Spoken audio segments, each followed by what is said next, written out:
We're live! It's working! How are you? How's everybody? Sorry for the delay, and there's probably gonna be a slight offset to the words to my mouth. There's a bit of a weird thing I'm fighting OBS with today, which is what I was trying to set up before, so hopefully that doesn't bother you too much. I'm probably gonna have it fixed for the next session, but just so that we can start today, I just said, screw it. Doesn't matter, you can still hear me, I'm sure perfectly fine. So hopefully that doesn't bother you guys too much. If it does, just put a sticky note over top of my face and listen to my voice instead. So really, like, if you guys are new to this,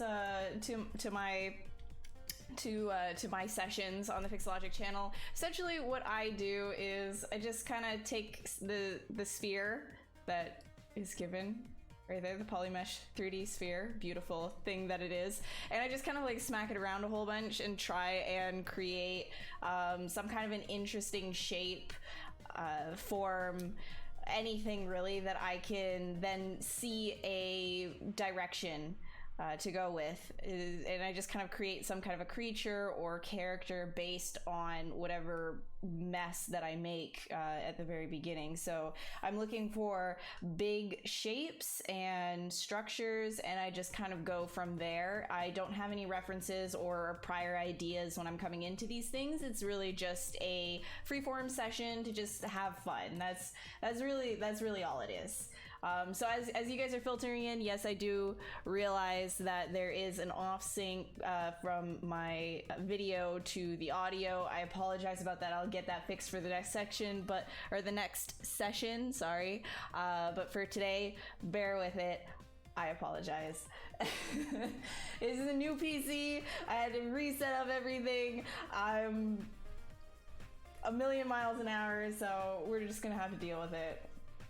Hey Grim, how are you? Hey Razor, hi Alex, hey Howl, Alexander, Sung, I am, Zombie, Kev, how are you guys? Oh, alright. So again, like, feel free to ask any questions, you know, as I'm doing this or whatever. It's really just a for funsies session, and it's a stream that goes for 4 hours as well. So if you have anything to work on while I'm doing this and you want just something in the background, that's usually like a great way to just kind of like hang out in this stream, have like, it's like a study group, right? That's why I like doing these things. It's like a whole bunch of people I know that are in the chat are also working on their own projects, and 4-hour periods of time to just sit down and like work on stuff, I find are like really good like work blocks. So if you guys want to either follow along or you have your own stuff to work on, that's cool. And also I should mention that if you haven't tried ZBrush yet, there is a 45-day free trial. So if you find whatever the heck I'm doing to be really, really interesting, ooh, get out of here. But whatever you find, like if you find what I'm doing really interesting, then you can try out ZBrush for yourself, try it out, have some fun, you know. So we've been excited to see what I do today. Oh boy, pressure. Missed a bunch of my streams and only get to see the results. Yeah, I know. It's kind of a weird time zone thing for a lot of people, so I apologize about that. If I could do it like multiple time zones, then I would, but how's my new build treating me? Absolutely great. And the syncing issues has nothing to do with my PC. It's just OBS. I have to play around with some stuff, but I didn't get any time to like dive into that yet. So we're going raw. we're dealing with what she gives us. Old Bessie finally snuff it. I mean, she's a skeleton of what she used to be. All of her drives are completely ripped out of her. But yeah, this new PC, oh my goodness. I'm betting that I could probably even go to KeyShot like no problem and stream it at the same time. Like, I'm sure that would be totally fine with this new PC. I mean, no promises. I don't want to set up some expectations that we're gonna go to KeyShot. Or maybe I do. I don't know. What's my specs? Oh, I upgraded to a Ryzen 9. I've got 64 gigs of RAM now because why not? You know, which is why not? You know, going from 16 gigs going to 64, I'm like, hey, why not? And I'm running the GTX 2070 RTX. You want to watch me work in KeyShot? You're about to purchase it. We'd love to get some insight how it works. It's really straightforward as long as you know the basics of like how lighting works. Like you're essentially just using a bunch of HDRIs, and there's like a bridge to just like quickly get you thrown into an HDRI setup scene, and then you can just drag and drop materials. Of course, I do like a lot of like editing to get the results that I want, but like it is essentially just like a drag and drop kind of a thing if you want something really quick. But you know, it makes a big difference if you understand like the basics of lighting and things like that. But KeyShot is not a complicated program at all. It is very, very straightforward. Which is like another reason why I like it too, because I don't know, when it comes to doing like concept stuff, like I could like set some stuff up in Arnold and get my my renders done in Arnold, but it just ends up being like, oh well, I have it in ZBrush right now and I could just kind of like quickly click one button and whoop, the whole thing goes right over, and there's not really like a problem with like your PC chugging because of poly count a lot of the time, and it's not, I don't know, you just get like a really quick render out right from ZBrush. I don't have to worry about anything importing and exporting and blah blah blah blah blah and blah blah blah, all that technical stuff. Hey Dream, hey Fire, how are you guys? Hey Rast from Washington, hey David. Ryzen 9 should be good for keyshots and CPU. Yeah, it's been pretty awesome. My half hour, so before, like if I were to do a render, it like, you know, after one of my streams, like just a default like gray flat material of some kind, like even without any like SSS or anything like that, it would usually take KeyShot like 2 hours to get like something done. So I would always have to like kind of stop the render at like maybe 30% mark and just kind of use whatever that was for the Instagram thing, because I was like I couldn't be bothered. But now it's like 2 minutes and I'm just like, did this actually just render? It's just like such a big difference. It's like a whole new world. It was all right there sitting in front of me. It's a beautiful thing, really. And what I've really, really enjoyed doing is just kind of like going back to a lot of the games that I play and just like blasting the settings. just seeing what was right in front of me this whole time, but I could never see.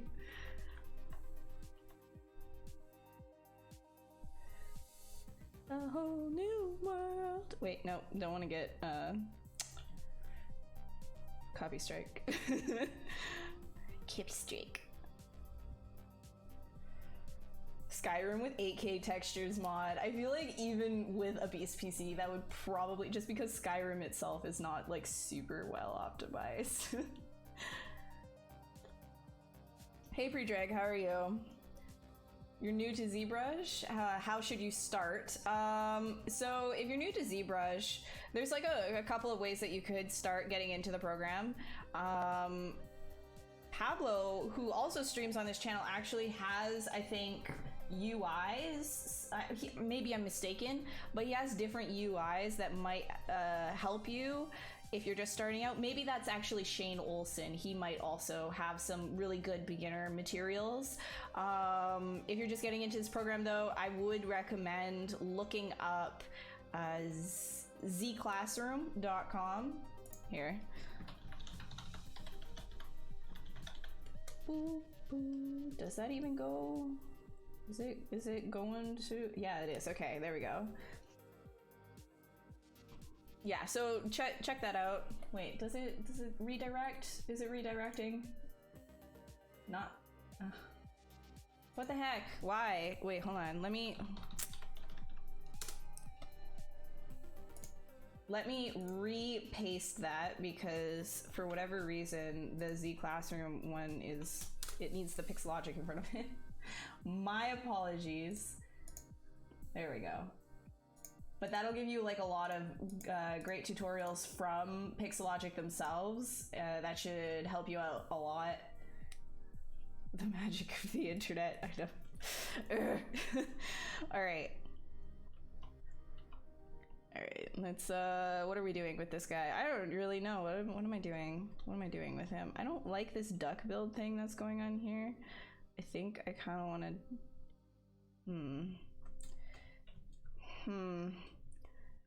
I don't really know what he is right now, so. I think this is fine. I think maybe this being a crest is totally fine. All right, okay, I'll like add like a body. I'll figure out the body. That's what I'll do.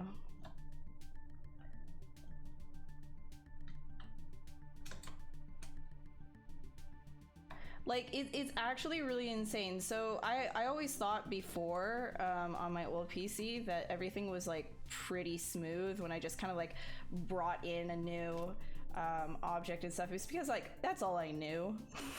I like Stockholm syndrome, but like for my PC. Yeah, but now like it's just so buttery. It's so buttery smooth now, like with the unnecessary 64 gigs of RAM. It's just like anything that I do, it's just an immediate response. It's really, really cool.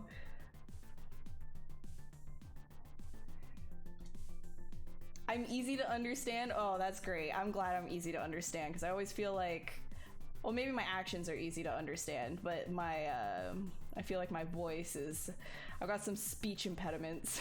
All right, let's see. Let's see, what do I want to do with this guy?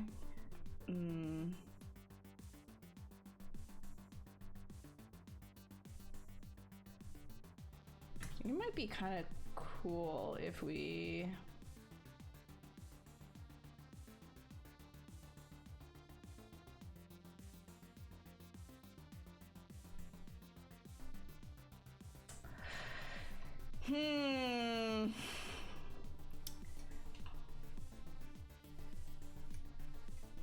All right.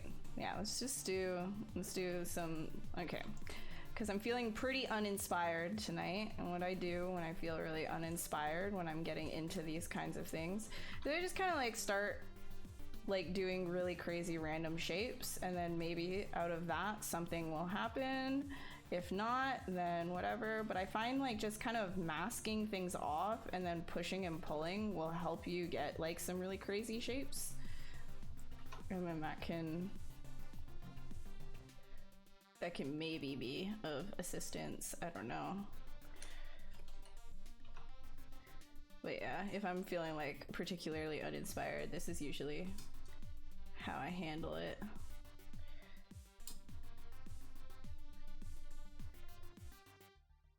Let's do something here.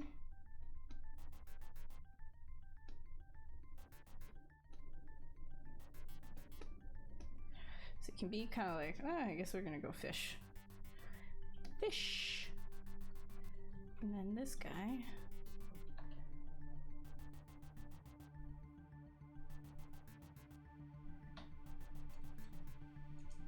Could probably something like this. Oh, where?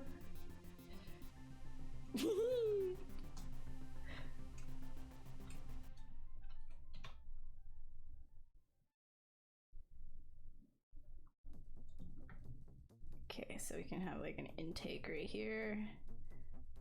This be a little bit larger. Do this.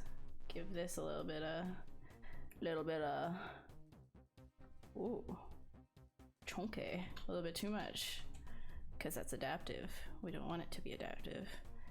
We want it, ooh, that's probably a little bit too much as well.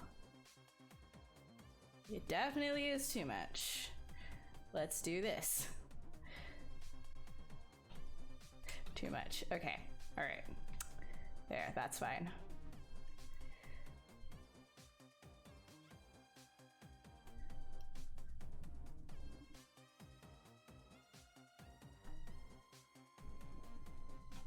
There you are.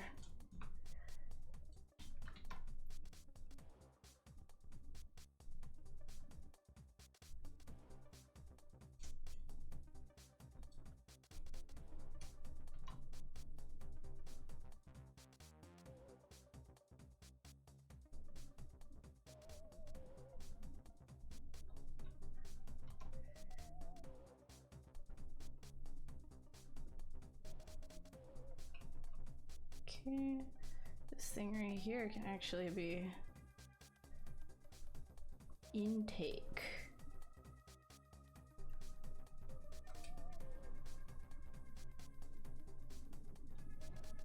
And then,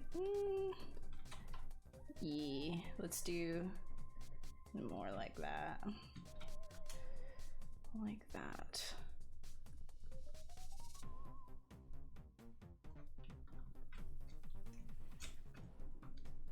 Looks like a turkey. Stop, leave me alone. I love my birds, okay?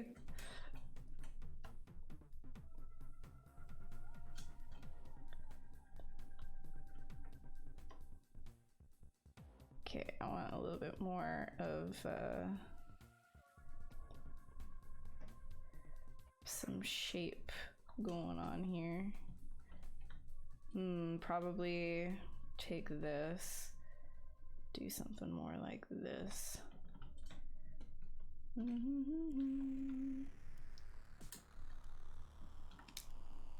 What got me into streaming? I have a friend in Toronto. We used to work together, and she streamed her art just for the fun of it.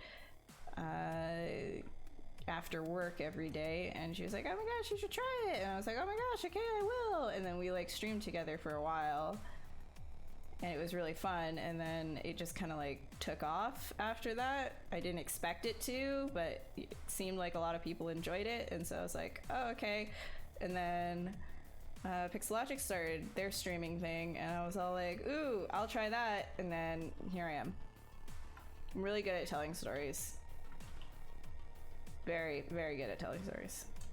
Incredibly engaging. Follow me. Where?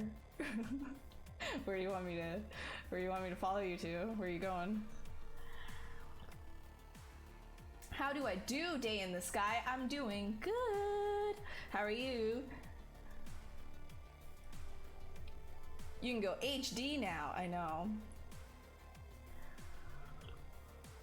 32 gigs of RAM, that's like more than enough. I was running 16 before and I was still able to do what I was doing, so like this 64 gigs is like what you doing?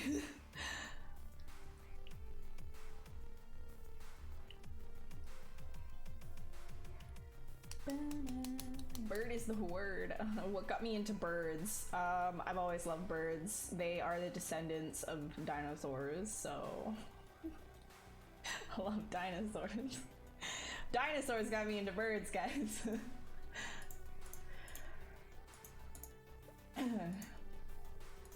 Alright, let's see. What are we doing with this? What is this? What are you? No, I don't wanna make it tinier.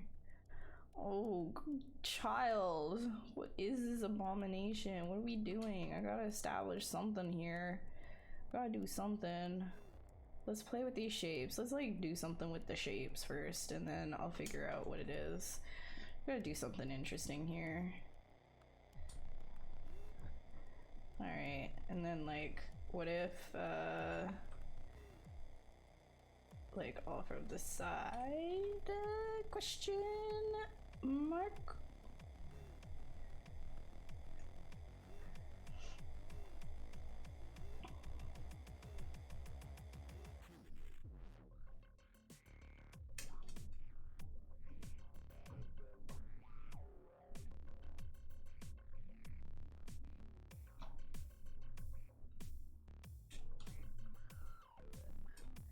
Mini T-Rex with bat wings? That's so cool. I'm not keeping up with all of the discoveries that have been made. I just know that I loved dinosaurs when I was a kid. I like dinosaurs now. I'm probably not enough to like, you know, in my free time make like a replica of whatever. Like I probably wouldn't like just sculpt like a T-Rex or a Spinosaurus or whatever. But using them as inspiration is super fun.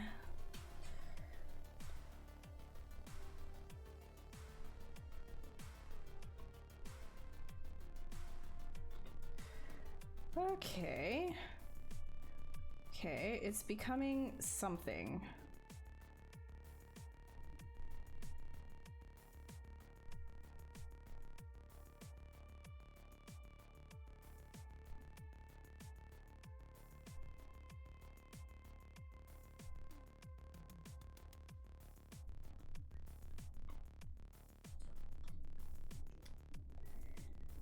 So beautiful. Oh, this blob is so gorgeous. Oh my god, thank you. A new concept for the Avatar sequel? Oh, absolutely. Definitely.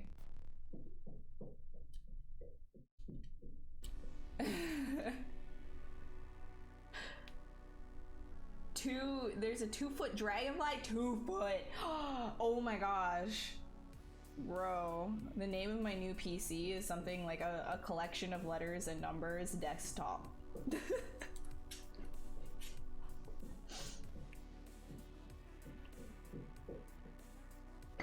I'm sorry if you hear that random banging.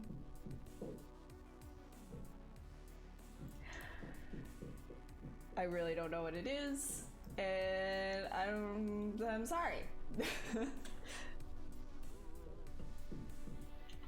I mean, if I can hear it through my headphones, that means you guys can probably definitely hear it. It's super annoying. People are annoying. Why are people being annoying? Stop banging. Stop it. Stop. Stop banging. You're gonna keep banging. Keep banging? Ooh. Ooh, you banging more because I'm saying stop banging? I will fight you. I'll start yelling. Banging. I'll start yelling. I'll be more obnoxious. I'll be the obnoxious streamer. Oh. Has it? I'm gonna start yelling.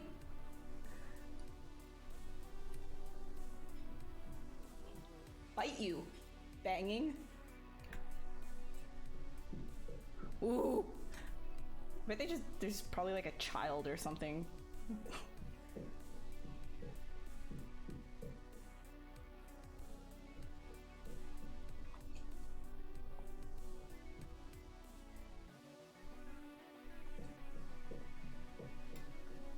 Maybe someone's trying to lay a bird egg. Dude, I know, I'm gonna fight them. I'm gonna fight the banging noise.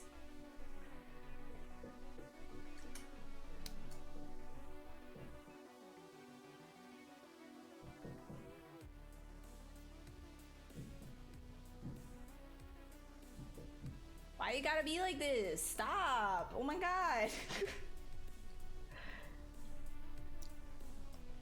No, it's not. It's 6 p.m. It's 6 p.m. Stop banging. Oh my god.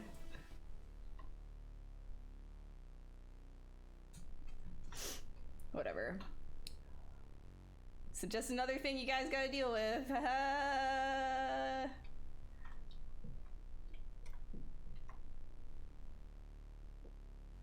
It'll probably stop. It'll probably stop in like... Okay, let's start a bet pool. When is the banging going to stop? I feel like whatever child is doing this can't keep up the banging for more than another 10 minutes.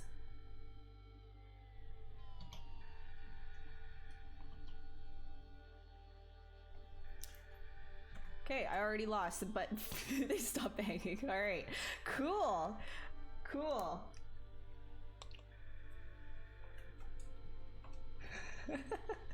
Banging until dawn. No, we all lost. We all lost except for that one person that said, "I think it might be done." Well, whatever. I'll take a loss. I'll take a loss as long as there's no more banging. Wow, that was annoying.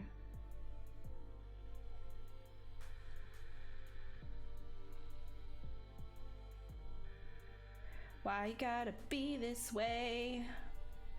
Why you gotta be that way? Maybe it wasn't a child, maybe it was like an adult, but they heard that I was being like, oh my god, this child. And they were like, oh, time to mature. I am no child. I won't bang. I have changed my ways.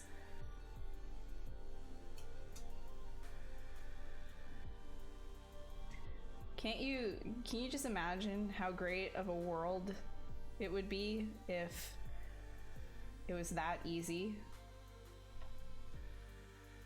to change people's minds?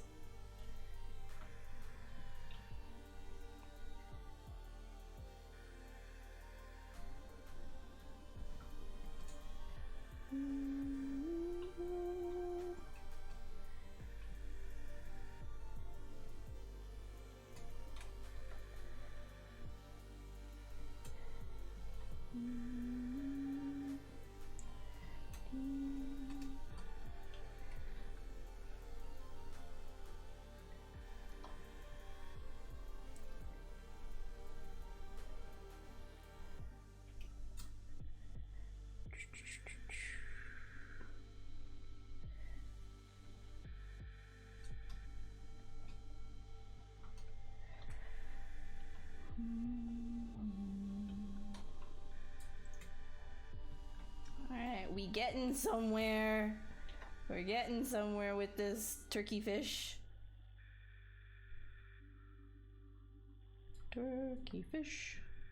Turkey fish. Turkey fish. Mr. Child, no bang.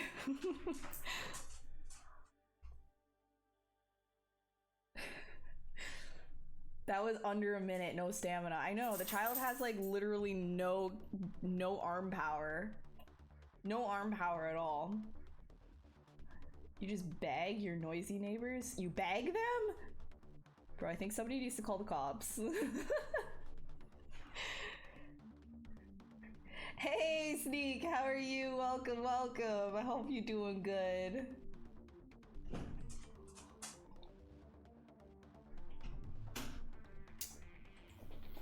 Everybody has their own share of annoying neighbors. I have a lot of them.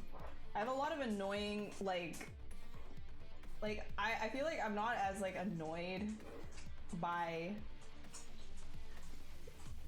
a lot of like things that normal people would be annoyed by. I'm more annoyed by things that would annoy my dog, because then my dog barks and then I get annoyed.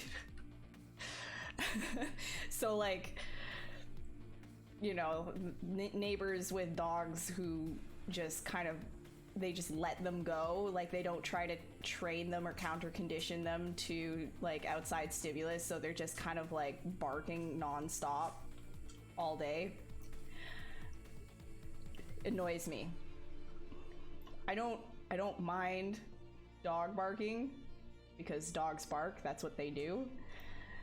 But when it's literally like I jingle my keys from one room and then like many doors down they hear it somehow and they're like like man, what are you doing?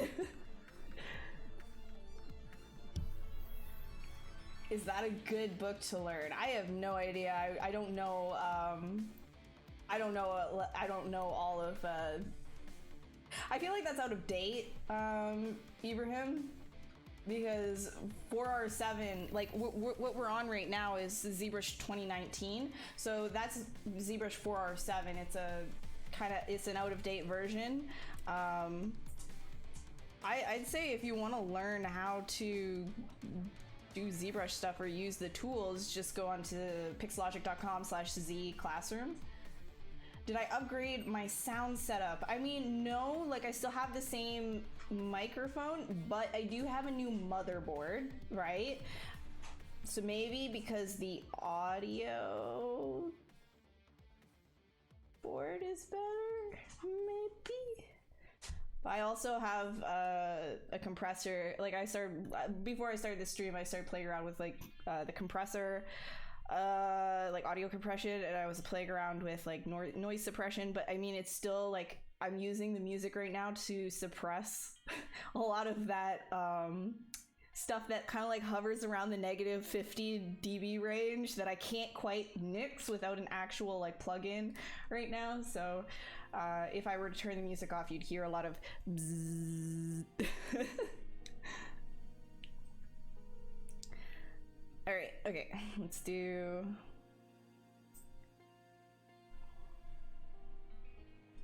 Where on earth? Yeah, okay, so the audio's great. Where'd you go? Where did you go? Where did you go?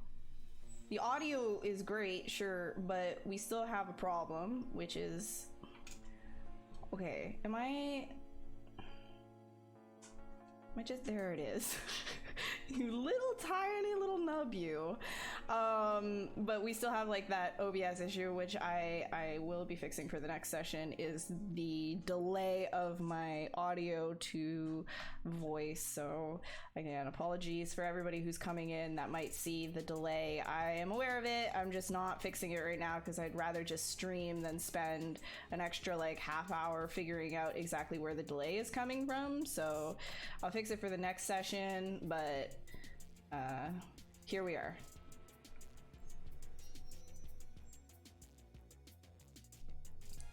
You have to use Blender at work? I don't feel you're like, honestly, like if you were using the version that I had to use, but they have updated it quite a bit with the new release, so I feel like it's not as bad now to use. There's some things, quality of life things I'm sure like are going to be added going forward, and the program's only going to be more accessible.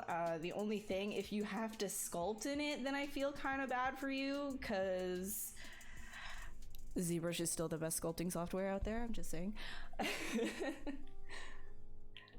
Oh yeah, if you're using the older one, then that's a grind. That's definitely a grind.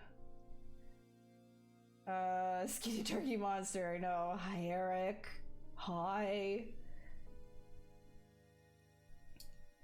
Thanks, only kinda sorta. Thank you.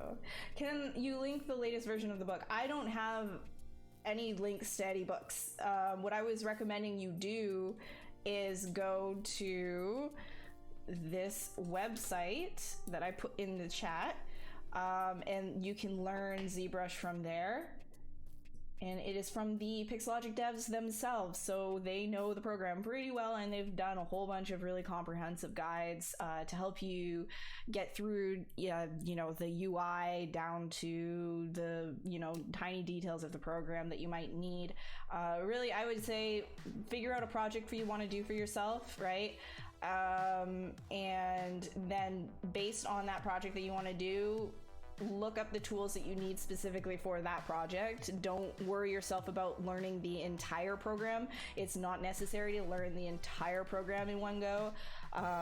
Get yourself familiar with maybe 5 brushes, like the standard brush. You could use the inflate brush, Damien standard, the move brush, and like the polish tools of some kind, and you should be pretty good with that, and just familiarize yourselves with, like, you know, just some brushes at first. Just mess around with the clay and see how that feels, and then what you want to do from there. Hey Doom. Fall asleep with Ash in the Nissar. Alright, see you, Sneak. Hi there, can you learn just to sculpt just like me? You definitely can. Definitely can. All it takes is just, like, you know, just doing it every day. It's not hard. It's just a lot of work. Oops.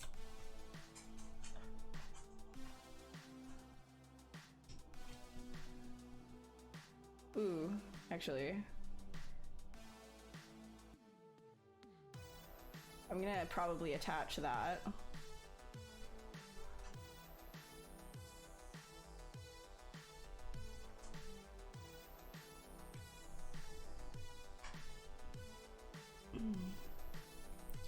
Alright, I have an idea with that. That seems interesting. Yeah, Z Classroom is a really good resource and a lot of people look it over. Even now, if I need like brushing up on something, like I don't use array mesh very frequently. So when I forget how to use array mesh, I go onto Z Classroom and I just type in array mesh and then it shows me a whole bunch of videos about what you can do with array mesh, and it's awesome.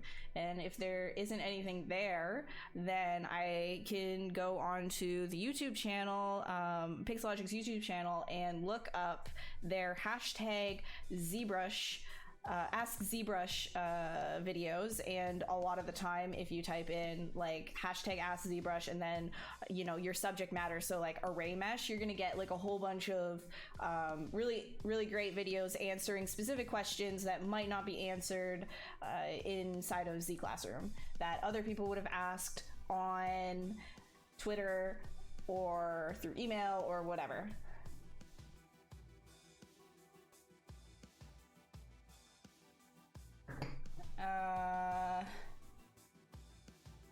That one Pixelogic dev who's constantly referencing movies from the 90s, who would that be?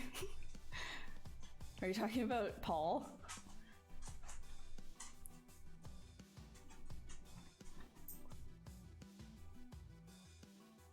Alright, I'm going to give you an adaptive skin.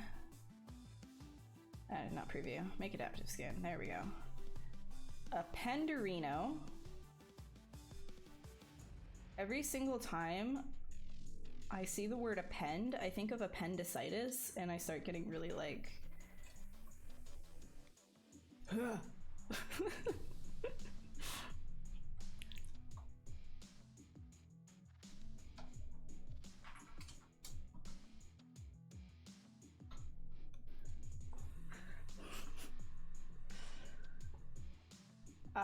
can you show how to divide and dynamesh together? What do you mean by divide and dynamesh together?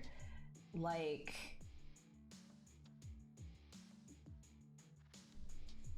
divide? Like divide your mesh? Your shortcut for division, your subdivisions, right? Your shortcut is Control D, right? So you see that? Control D is your shortcut for subdivisions. And Dynamesh is in the Geometry tab in the Dynamesh tab. So Tool, Geometry, Dynamesh, and then you can Dynamesh from there.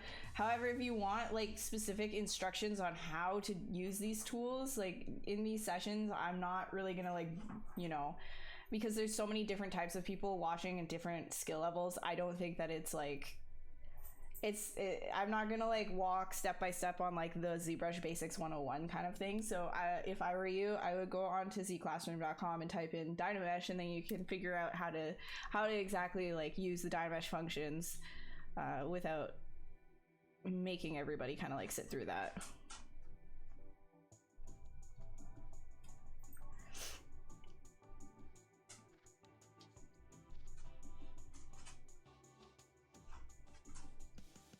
All right, so I'm gonna like attach these like arm bits right here to this back fin thing.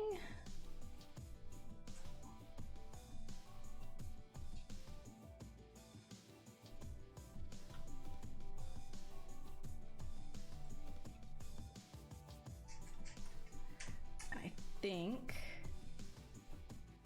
do I want to do that? No. No. I'm gonna attach this in a more intelligent way, or I'm gonna try to. Let's get that.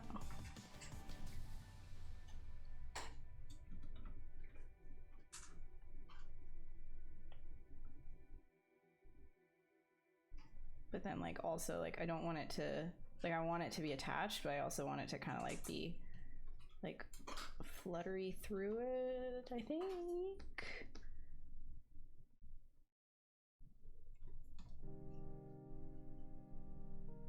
Yeah.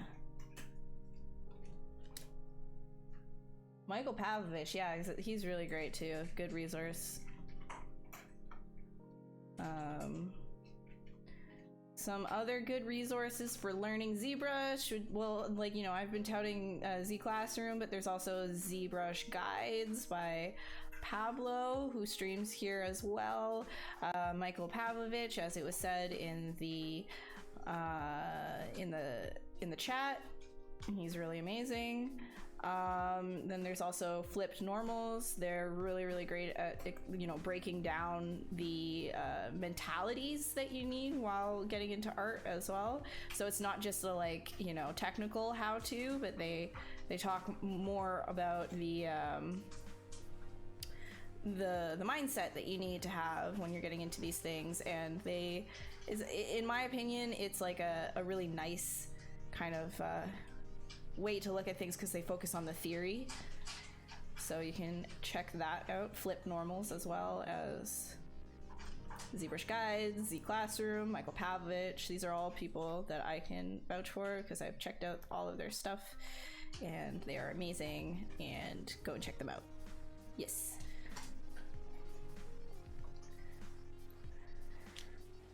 Yeah, Morton and Henning, they're great. They're really nice people. They're really nice.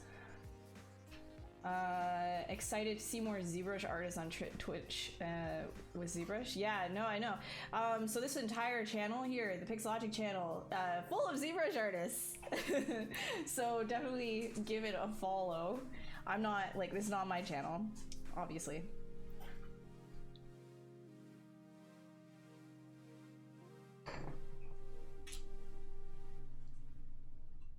The only one would be appendicitis versus inserticitis. Wait, what is insert? No, I'm not. Nope, not gonna. I don't want to know if that's an actual thing. I don't like it. I don't like it. Is my Dynamesh technique where you stretch things out actually help me out? Oh. This creature you're working on a school project, the process of retopo right now? Oh, nice, amazing. I'm glad that it kind of like helps you to kind of figure out what you're doing with your design. That's really cool. I know that it can be really frustrating for a lot of people, so as long as it's like helping some, that's great. That's really great. Yeah, I love hearing that it can help out. Fantastic.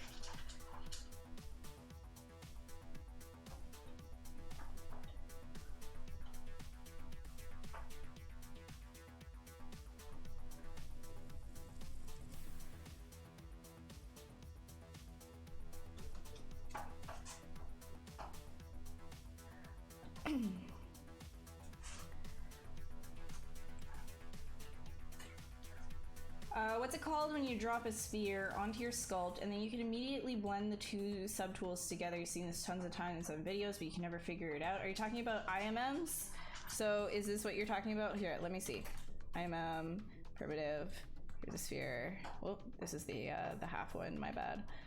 Let's do... So are you talking about this? And then like... Now they're like in the same subtool? Is that what you're talking about? Also, I kind of dig that. I don't know, like that was that was just kind of like, I'm gonna drop it there, but I think I'm gonna kind of use that. I'm kind of okay. Okay, eyeballs. Let's freaking go there. I'm doing it. It's an eyeball. These are eyeballs now. Okay. I'm gonna split them off though.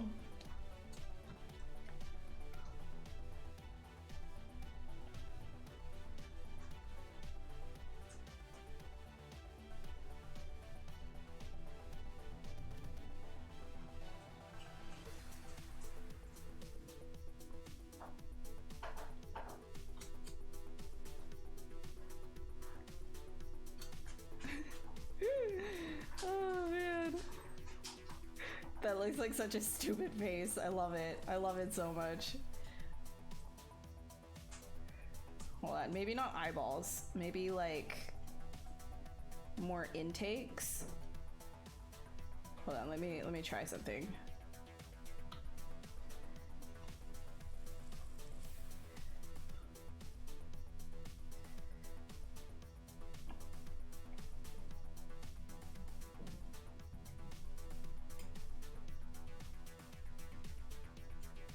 I don't know if this might be like completely stupid. Might be like totally dumb. Totally.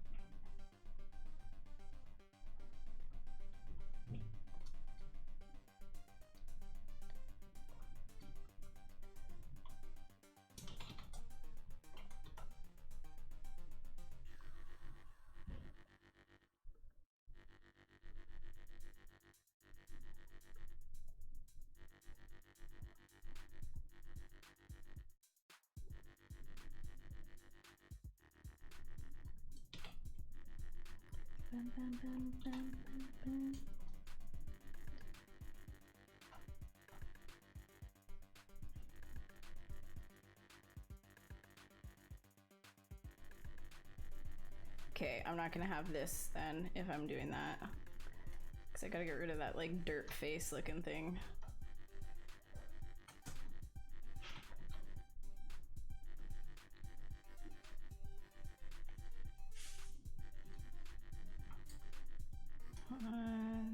Probably get this.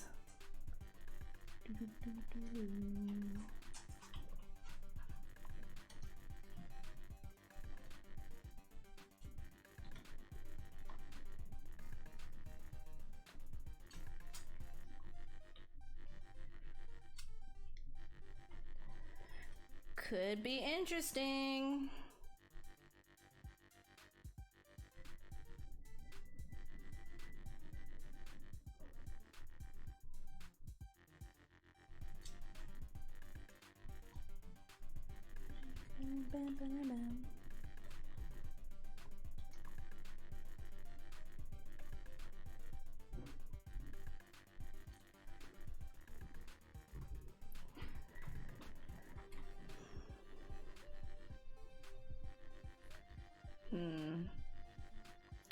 Do I want to make that?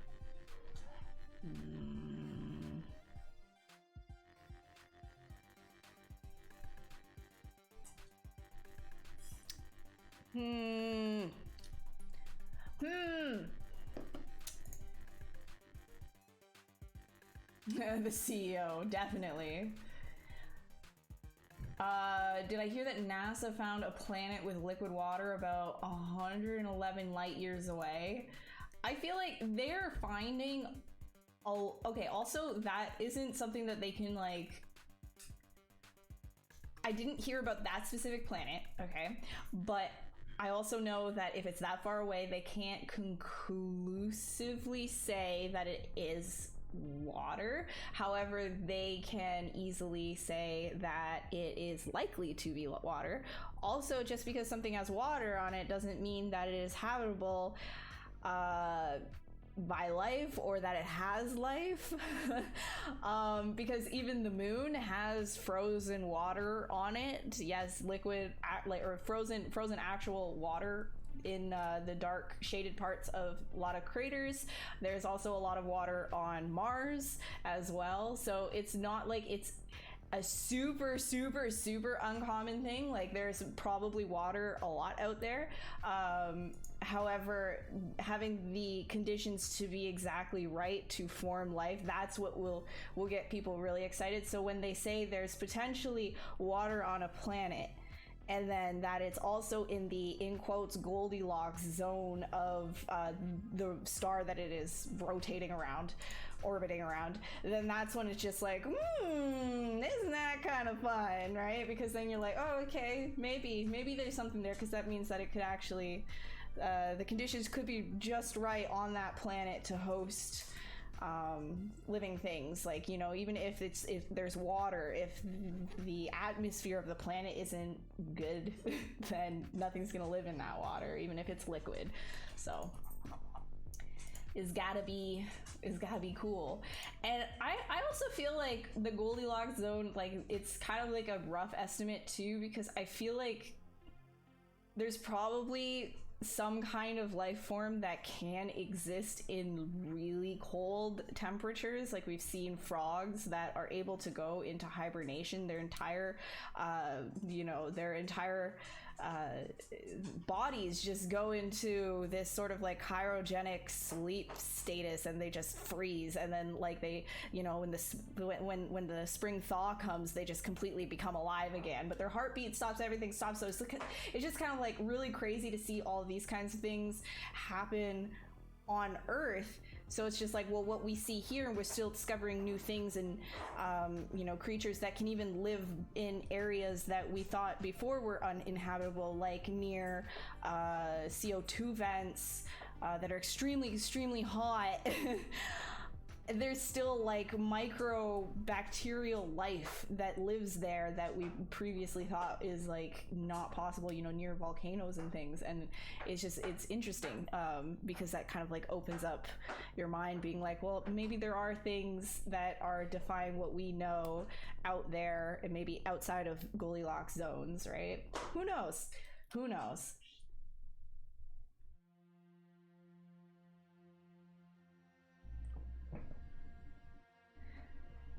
Do I have any friends on the Dark Crystal prequel? I'm not 100% sure if I do. I mean, no close friends, but maybe somebody on my Facebook. I don't know.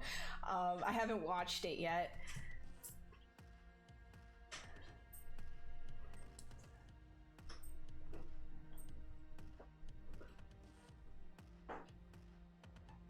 Alien life right here. There, yeah, there's like a lot of really cool stuff just like right in front of us.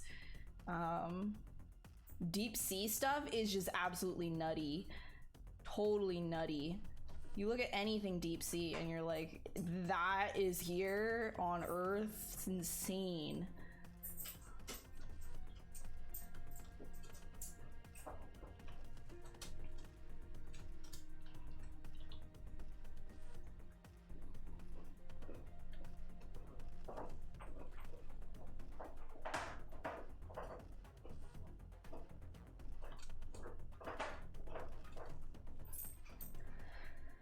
Okay, let's see.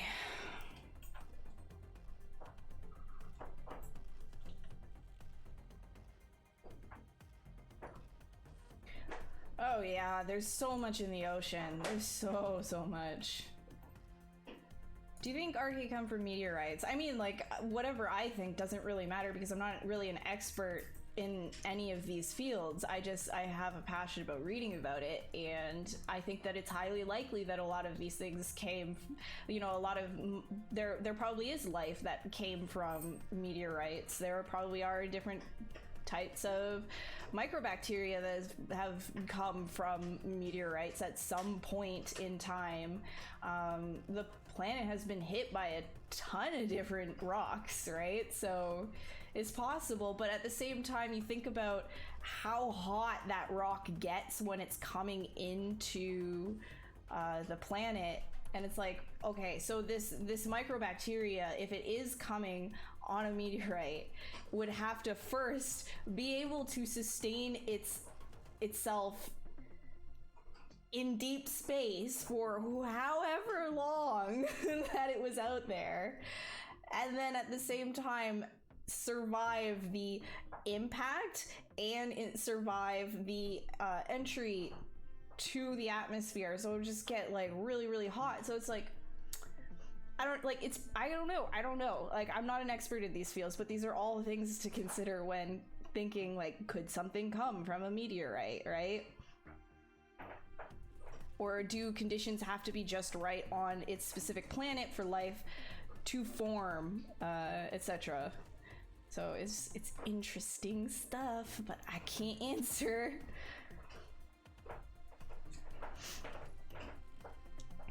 You know, octopi are like it's, you know what's crazy is I read something. I think they get really vicious with their mates, and I read something somewhere stating, like, somebody's opinion, a marine biologist's opinion on octopuses. They're so intelligent that if it weren't for the fact that they like cannibalized each other, that they would actually be more advanced as a species than even us, because they're so versatile with all their like little tentacles. Hey, how you doing? Sharks get vicious with their mates. Yeah, I feel like there's a lot of, I feel like that's one of the big ones. Like, if they get vicious with their mates, they're not gonna, like, there's not really like an advancement that can be made in terms of like a society. I don't know, these are all, again, speculations, right? Like, what's needed to create an intelligent society, an alien life.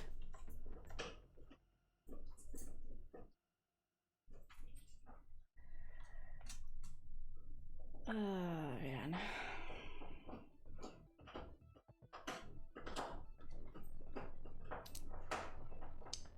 Hey, Lou boy, how you doing? Sharks eat their siblings while they're still in the womb. My goodness, I did not know that fact, but baby shark, do do do do do, baby shark. What you doing, baby shark? Was there more than one baby shark? Carbon-based, DNA-based life forms. If any of it comes from space, most likely we did too. I mean, okay, all right. You want to talk technicalities? We, like, literally everything here came from space. Everything here came from the stars. That's where all, you know, all things are kind of like spewed out of it. All materials to create life, to create planets, to create like everything. It's just kind of spewed like stardust, right? From the nebulas, blah, blah. So if you want to think about that, then yes, we all came from space. We're all aliens. We're aliens to someone out there, right?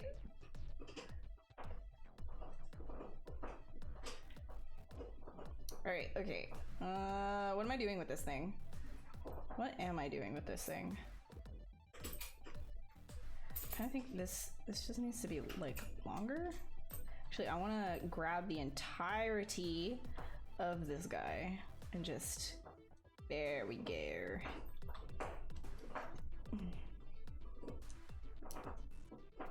It's full of stars, so many stars. What is a real D-boy? I don't know, what is a real D-boy? Everything's dust in the wind. Even Snakehook came from the stars. The idea was created from a being who came from the stars.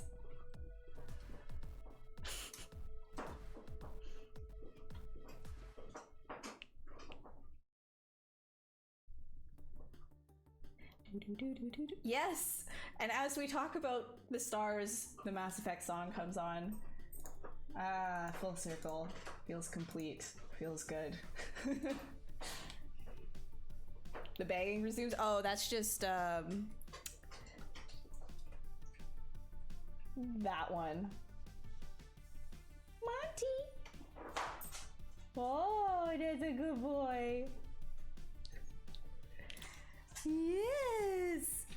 High five. Well.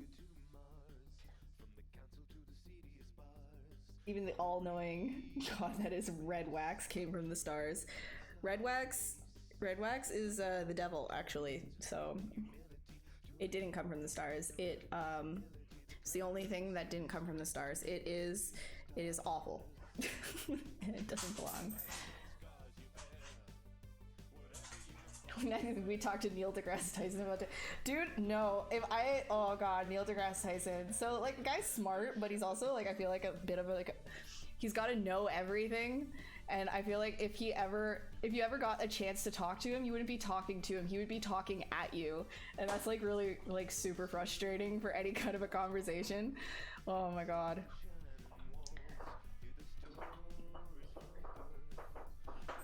It's like a couple of things that I've watched with Neil deGrasse Tyson, like he knows a lot of stuff, but and he's not stupid. I'm not trying to get at that, but it's just it's one of those things where I feel like he's had to know everything for so long, or he has that pressure to put on himself that he needs to know literally everything when somebody asks him something, that even if a question in an interview is posed that doesn't have like, you know, like, ooh, I wonder how that's created, if he doesn't have the answer for it and it's not like directed at him, he like interjects and he's just like, oh, I don't know, I have to do my homework on that, I'm not 100% sure, like I don't know, and keeps cutting the person off. And I'm like, bro, it's okay, you don't know everything, you know that, right? It's fine, it's okay, you're very smart, no one's questioning your intelligence. Like I don't know, dude. Yeah, yeah.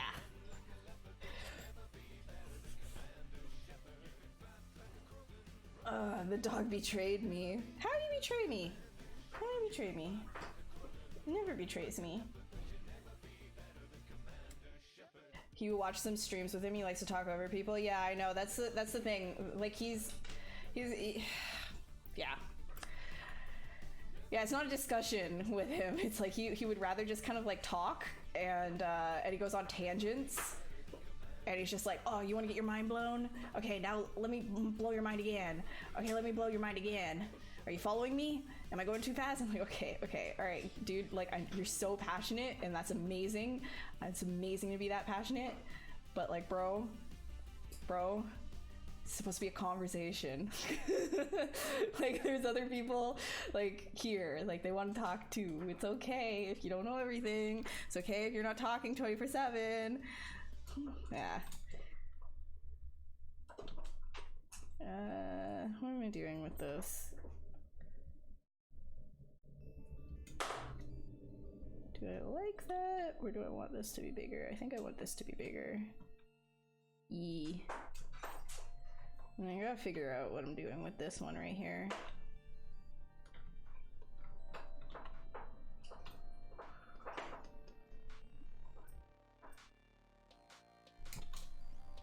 Okay, fine, Bill Nye. Oh yeah, the science guy! Bill. Making the foods. Oh, can I have some foods?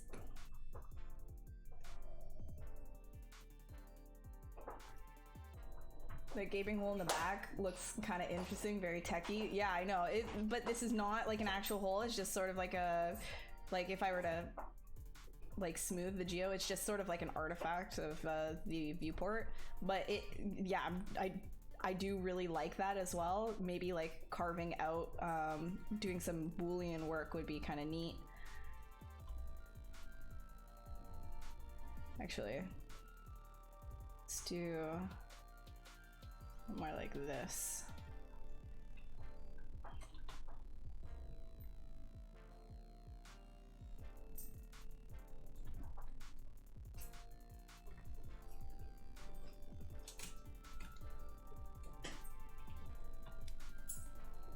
Eat on stream? No, probably not.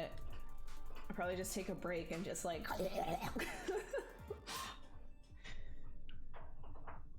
Hey Ricardo.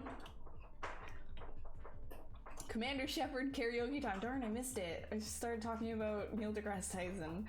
Oh my gosh. So I started saying this funny thing, you know, because of Neil deGrasse Tyson. With Eric. So I don't know if you guys know about what he recently did. There was like a bunch of really horrible things have been happening in the US, right? And he was very insensitive with how he tweeted out recently, being like, okay, well, all these people are dying because of, you know, guns or whatever, but did you know that this many people die because of medical errors or whatever, and just like kind of like completely dismissing the problem and just being like, yeah, but like, okay, people die, but like people die here too, and just being completely like just missing the mark and just dismissing the issue at hand and just being bad. So there was that thing that happened. So like now anytime that I have a little bit of like a joke with Eric that anytime somebody tries to dismiss a topic that, you know, we're talking about, or, you know, one of us is dismissing a topic that we're talking about and kind of bringing in insignificant facts to override what was just being said, we just say, stop Neil deGrasse Tysoning the subject. You're Neil deGrasse Tysoning it. So it's becoming an adjective. Oh man. He should feel bad for that. Like it really isn't, that wasn't like he's not wrong. Other people, like, those are forms of death and are absolutely horrible, but you can't use other things like other deaths to, like, it's just, it's not the time, bro. It's not it, you know? Like, you gotta read the room. That's not it. Ain't it?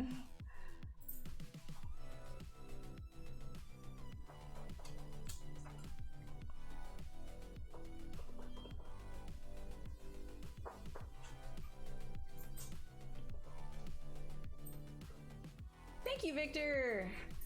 I appreciate that. The English language, where you can make any word into an adjective. I know, isn't it amazing? I love that. Oh, it's great.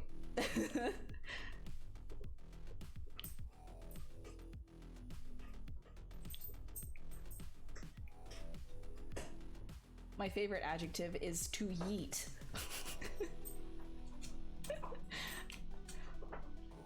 I'm gonna yeet it. Yeet. My friend.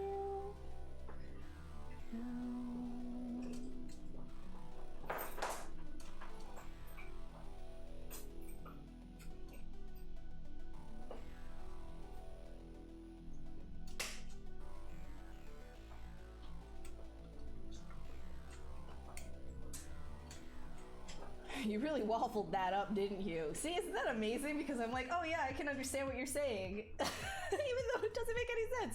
I love the English language is amazing. Don't tell me to stop eating. I will yeet you out of the kitchen. Where can you find some full character creations? Anywhere on ArtStation? ZBrush Central? Are you talking about mine, specifically? Do you, like, my artwork? Maybe? I can get you my ArtStation. I don't know if that's what you mean, but here ye are. Here ye are.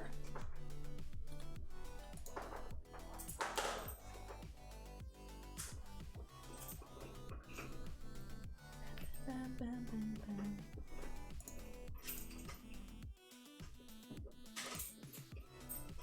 And I guess like my Instagram.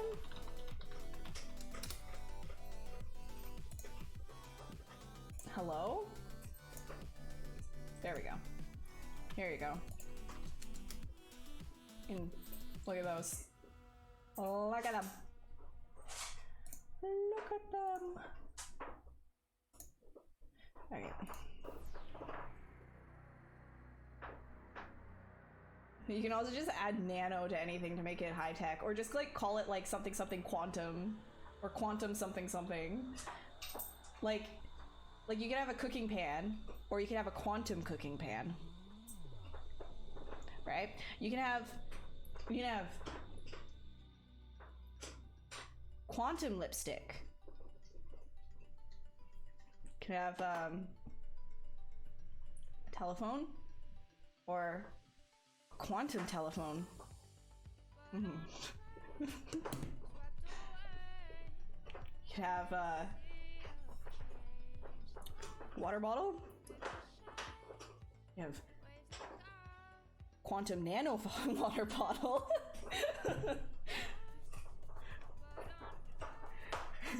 Just use I. Have you used, no, I feel like if you put like an I in front of something, then it just makes it like not prestigious, but like what's the word for like what is that? Like snooty? What's the like oh, I don't know. My vocabulary is sucking right now. But yeah, just putting like an I in front of it is just like it's a product that you can't afford and doesn't do everything that you want. Smug, yeah, it's like essentially that, yeah.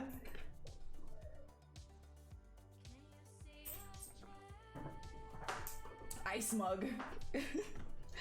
I smug sounds like you're, I don't know, actually, never mind. Nano waffle just sounds like really tiny waffle instead of high tech. Nano, oh my god, carbon fiber waffles. Did I get a John Wick fever and get out to kick some ninja butts and they cut my eyebrow? Yeah. That's definitely what happened. No, my eyebrow's a quantum eyebrow. Eyebrow? Quantum eyebrow. High tech. Eyebrow. Eyebrow. Wow, look at that highbrow humor. Oh my god. Okay, wow, I'm not I'm gonna work, you guys. My god.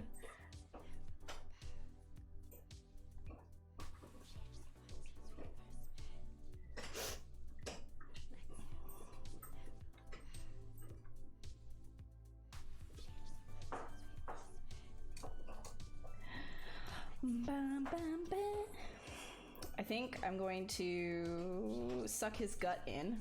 There we go.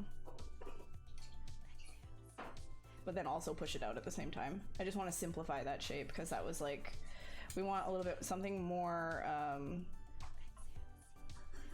don't know, more streamlined right here.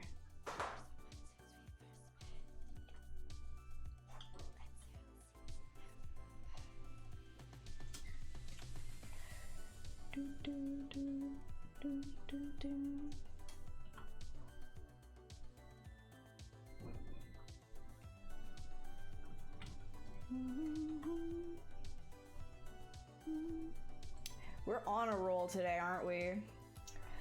You cool. No, I'm actually like super sweaty right now, actually. I wish that I was cool, but I'm hot as hell. And not in like the good way. Like, you know? Today, you're back on creatures from nowhere. From nowhere? Excuse you, these could exist? Do you retopologize my models for games or animations, etc.? Yes, for contract things, you know, for client-based stuff, I do retopology, you know, making actual models for animation, but because this is just for fun and it's just concept, then there's no reason to retopologize it because I'm just gonna probably send it over to KeyShot and then take that and put it into Photoshop and just be like, ah, suck it, it's done, whatever. So, because that's all that concept really needs to be. It doesn't need to be a fully finished model, but okay, I don't know where I was going with that sentence, but yes, that's your answer.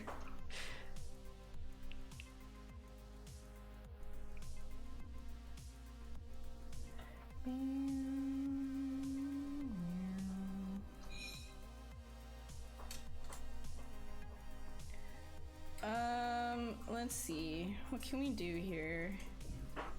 I think, hold on, I'm gonna do something a little bit weird, but I kind of want to just bring in a ring, right?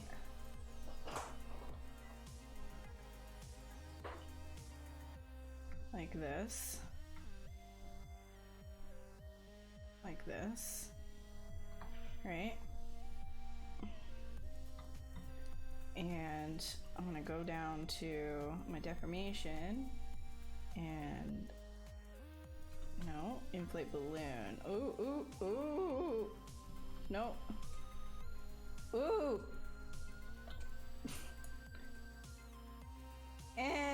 Okay, maybe I'll do that before it turns. Ooh, why? Fine, I won't do it this way. There we go. And then do 90 degrees, and then we'll make it big.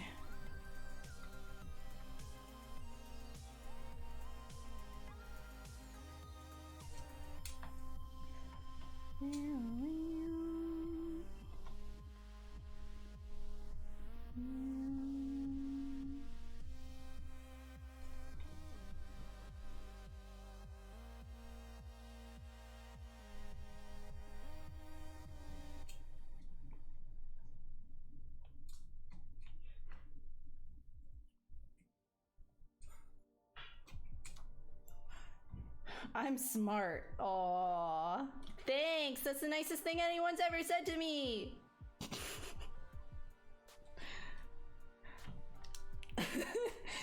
How would I go about triangulating a mesh and faceting it without dynameshing it for a crystal gemstone material? So how would I triangulate a mesh and facet it without dynameshing it for a crystal gemstone material?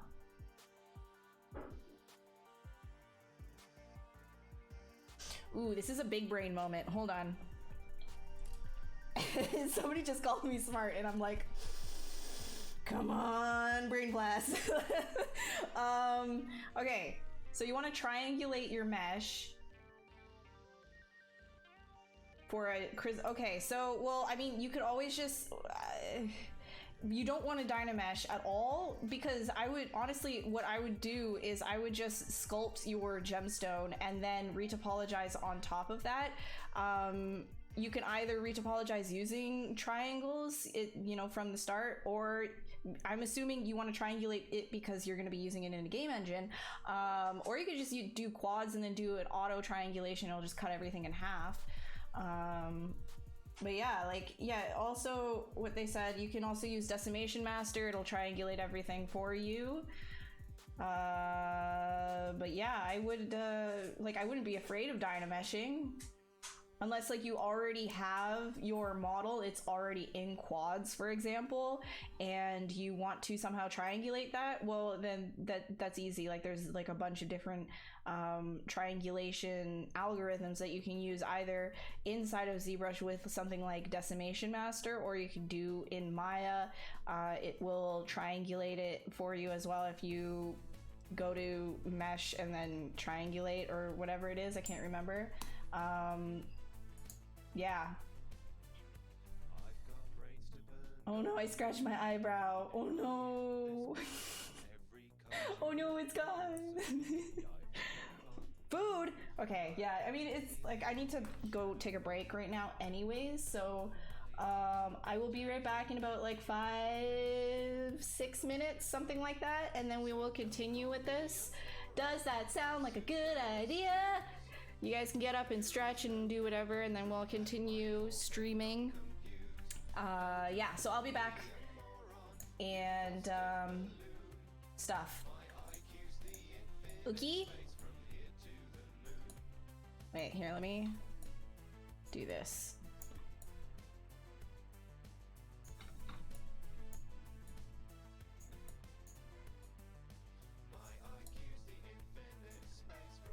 Oh, I should probably save actually before. That would be bad.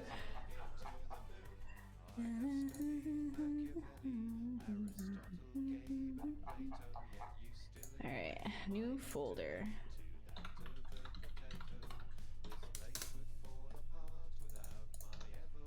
There we go. Break time already? I know, I'm taking a little bit of an early break. Normally it would be in a half an hour, but I want to take an early break. So I'll be back in just a bit. I promise, sorry.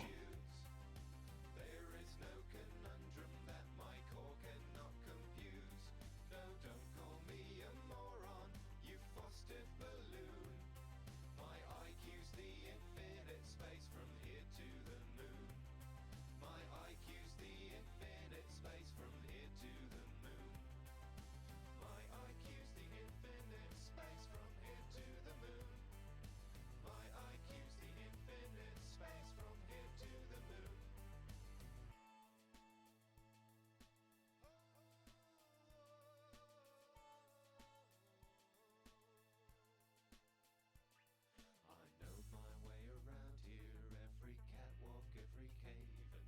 you're dead, I've quite appreciated not being your slave. Maybe someday I might get to taste the big time for a change. There's so much I'd do for science here, so much I'd rearrange. So don't call me a moron, I'm super astute. There is no conundrum that my core cannot compute. No, don't call me a moron, you fostered balloon. My IQ's the infinite space from here to the moon. My IQ's the infinite space from here to the moon. My IQ's the infinite space from here to the moon.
Okay, I am back, but I'm also, every time I start eating, I'm gonna mute myself so you don't have to hear.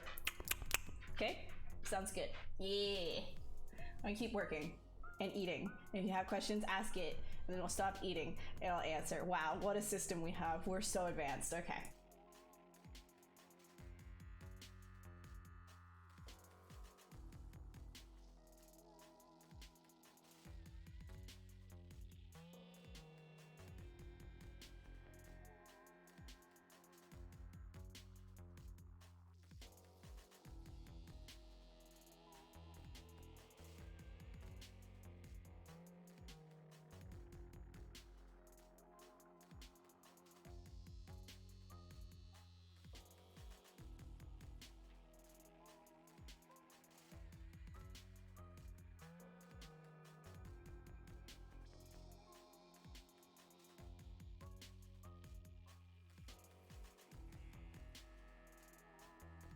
There's no way you would like the sound of me like crunching beans and slurping on meatballs, okay? There's no way you would like that sound. Like, there's probably like 2 people in chat that genuinely like that kind of stuff.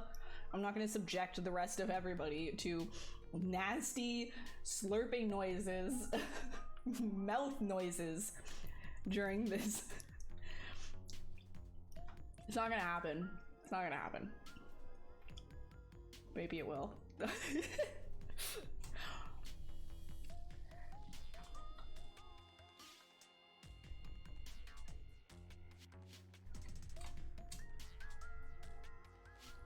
Again, like, probably 2 people out of everybody watching.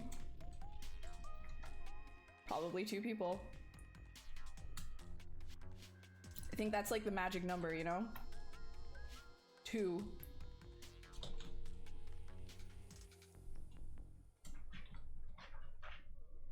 I think, this is a nice curve, but I also kind of want like, ooh, yeah, there we go. Yeah. Yes. All right.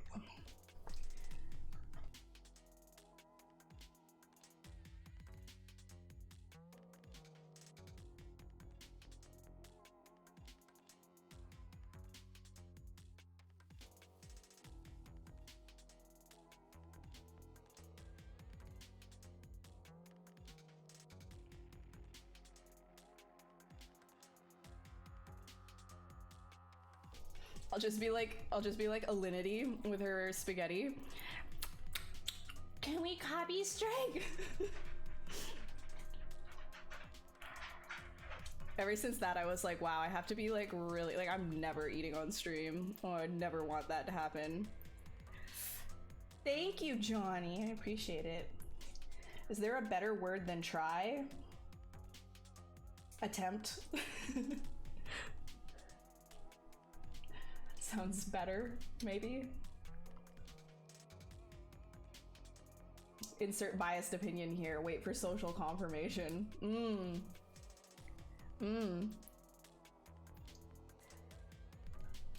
All right, I'm assuming that means you're heading out. Good night. All right, Sandro, if you're heading out.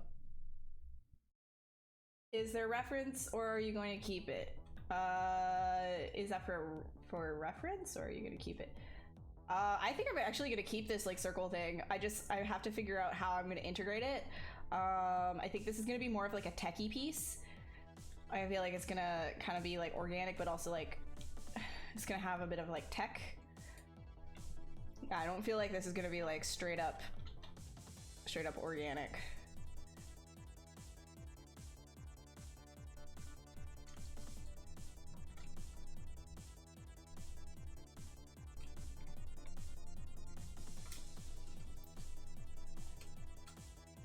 Yeah, I was like, oh shoot, what am I doing?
Halo Prophet vibes. Oh, dude, okay. So the prophets from Halo, they're like little, like, they've got like little chin testicles, and I could never get over that. When I was a kid playing it, I was just like, I was looking at their chins, I was like, bro, you got scrotums hanging from there. Like, that's not okay. That's, like, can you trim those? Can you, like, tuck them or something? Like, that is not, it's not a look. It's not a look, and you're, like, asking people to respect you. It's not a look. Dark Souls type game with some of my creatures in there, that would be amazing. I would be honored.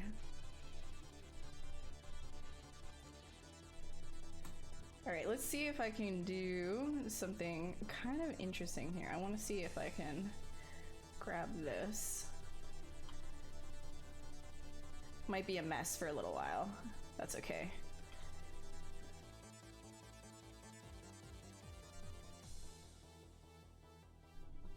And then if we can duplicate this.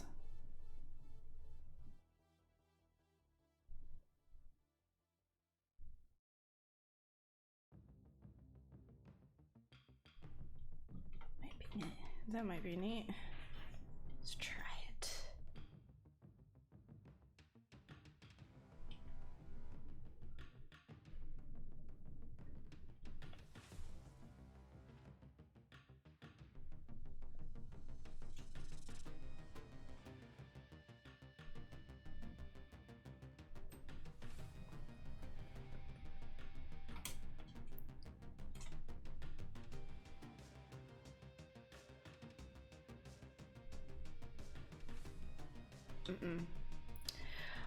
Back from whence you came. I'm gonna get rid of this. I think I like this, but I'm gonna do something with this tail thing.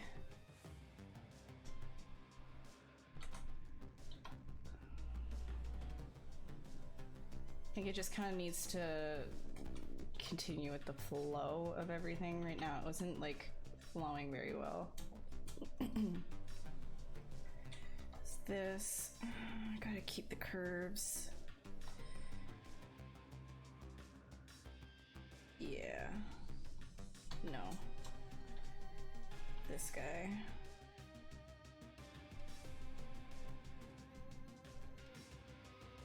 Curves.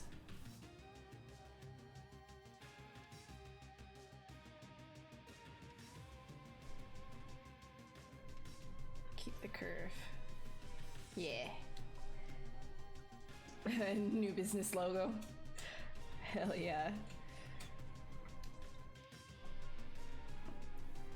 Hey Fernando, how are you?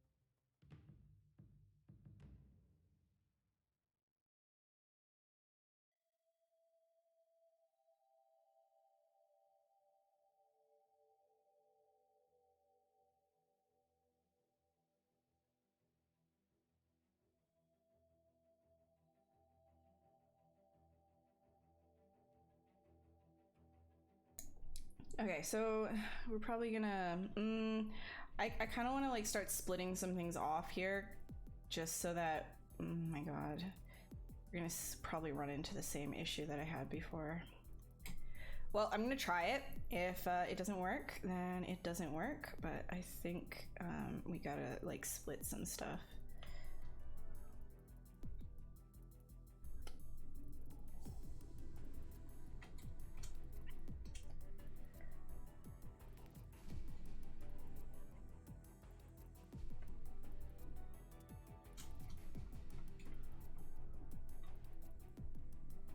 Alright, I'm gonna duplicate this really quick, just in case it does not work. Split, masked, alrighty.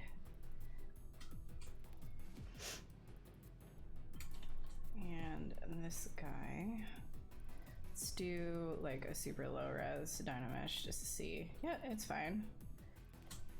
I'll grab that at like 40. Easy mode. All right, save really quick. And this one, put it at like super low just to see. Yep, works. Okay, let's put it at 40. Dynamesh.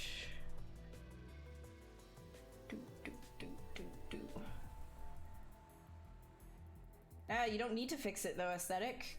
It's part of the charm. It's part of the charm of it. You see, because of all the stretching, right?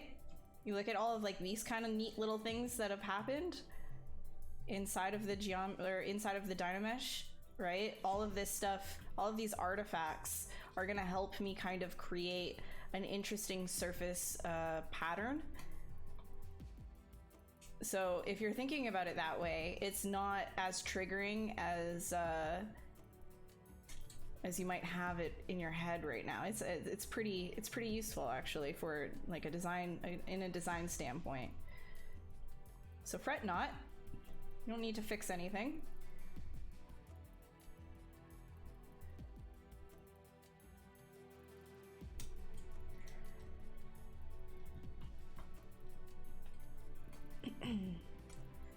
And this guy.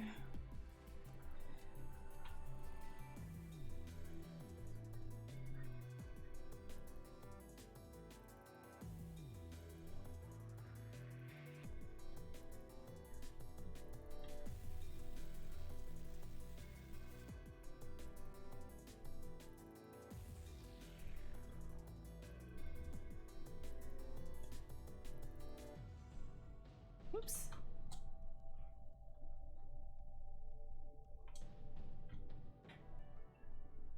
See, this is actually really cool because I can probably do some like neat like kind of stitching right here.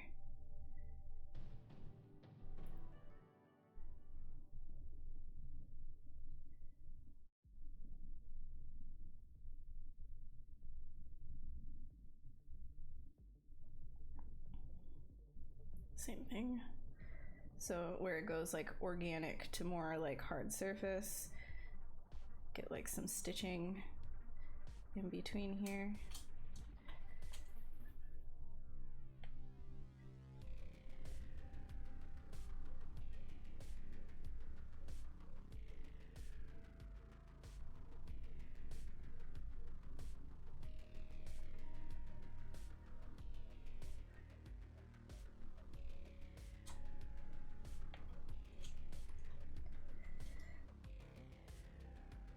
The flat look? I trust you, calms down. Hey, it'll be all good, man. It'll be all good. It'll work out. Don't worry. May I ask what I'm trying to make today? I don't know, just something cool. Oh god.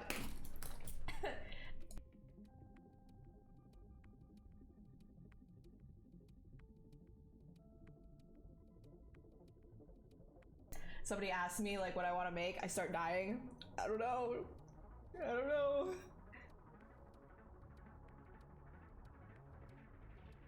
When concepting creatures like this, how do I approach the anatomy? Do I make it up or do I ref things I know exist? So when I approach something like this on these streams during these sort of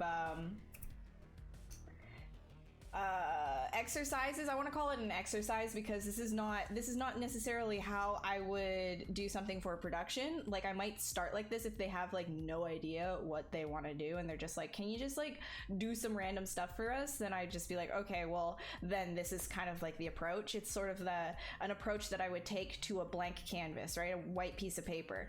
But as it starts to develop, like, you know, during these streams I don't reference, it's just an exercise to play around with shapes and create something cool inside of shapes and just you know, push forms as much as we can to kind of get something cool.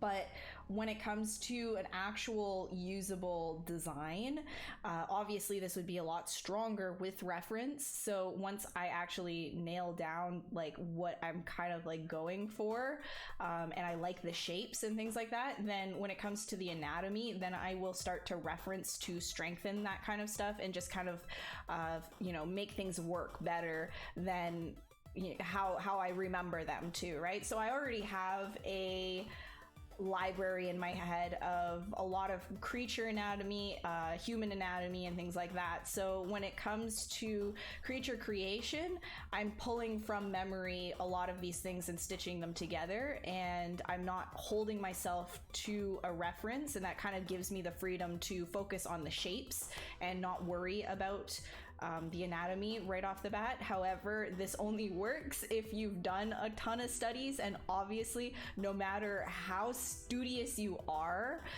your memory will never be as good as having the reference right in front of you. So once you're done concepting like this, then I would always recommend to go and find the references that that would work with your concept and strengthen it in that way, or make it evolve in some kind of way that's based on real world tangible things, right? So yeah, hopefully that answers your question. Rockstar. Be time consuming to get those angular shapes going about it any other way. Yeah, like it's just kind of like a fun sketch kind of thing, right? Wrapping up work for the day. Oh yeah, it's going good, snakes. Welcome to the end of the day. Okay, I'm gonna eat.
Sorry about that.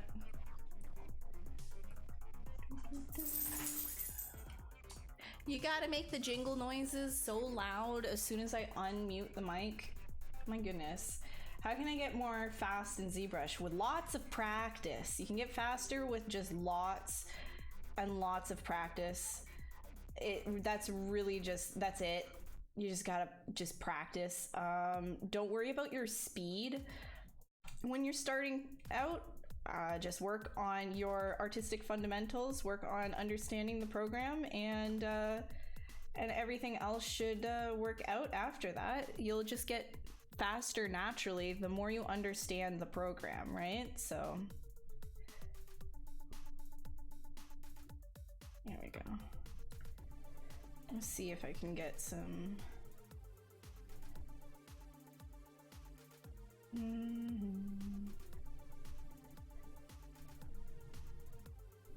sort of like a negative space here. So let's get this guy lined up right here.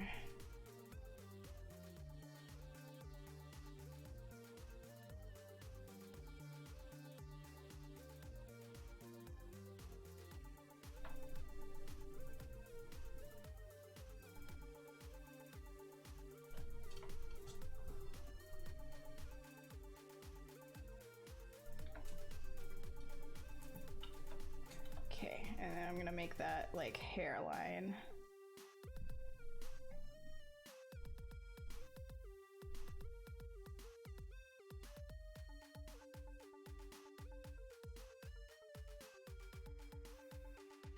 We make it too thick though, that might... Oh no, I like that. That's good. That's kind of neat. There.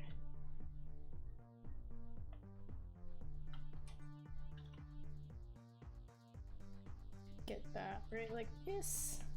So right now what I'm doing is I'm just like, I'm playing more with like shapes and line and getting something really like abstract.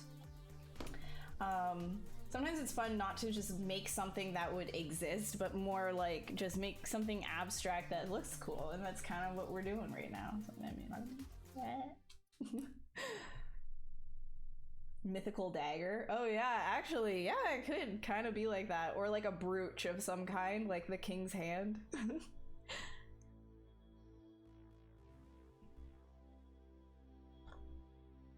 Honestly, snakes, I was at your point too, like years ago. Like it takes practice, and don't like beat yourself up if it takes you a long time to make something right off the, like when you're first starting out. Like it's just, you're gonna get faster the more you do, so don't stress over it.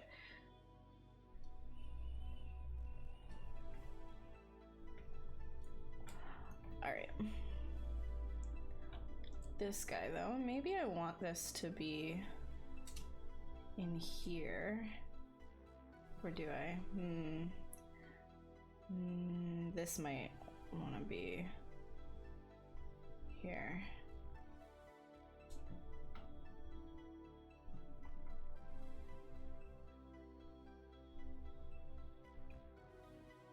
So I'm gonna play with the contrast of shapes of, so everything's very circular. We've got a lot of flow going on now. What can we do to contrast that is put in some really harsh, sharp lines.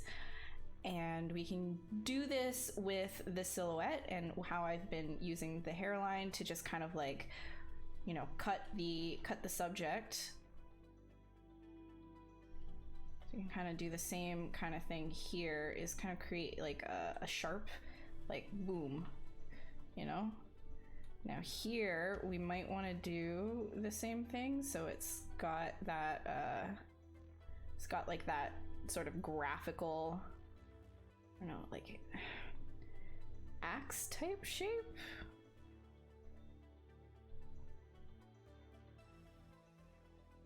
Let's see here.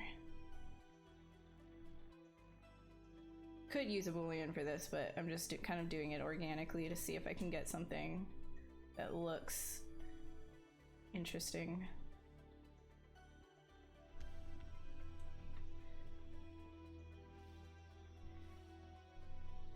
Now the fun part about this is going to be adding in all the tiny little wisps and things like that, because I'm definitely going to do that. I also, like, I want this to have some form of symmetry to it. This might be too like up. Better like so.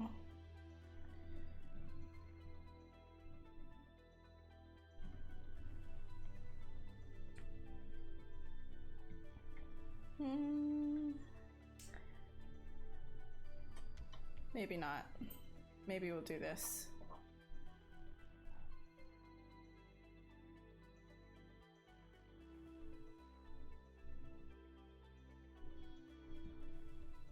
Yeah, and then we can have some sort of like a tapering. That looks a lot more elegant.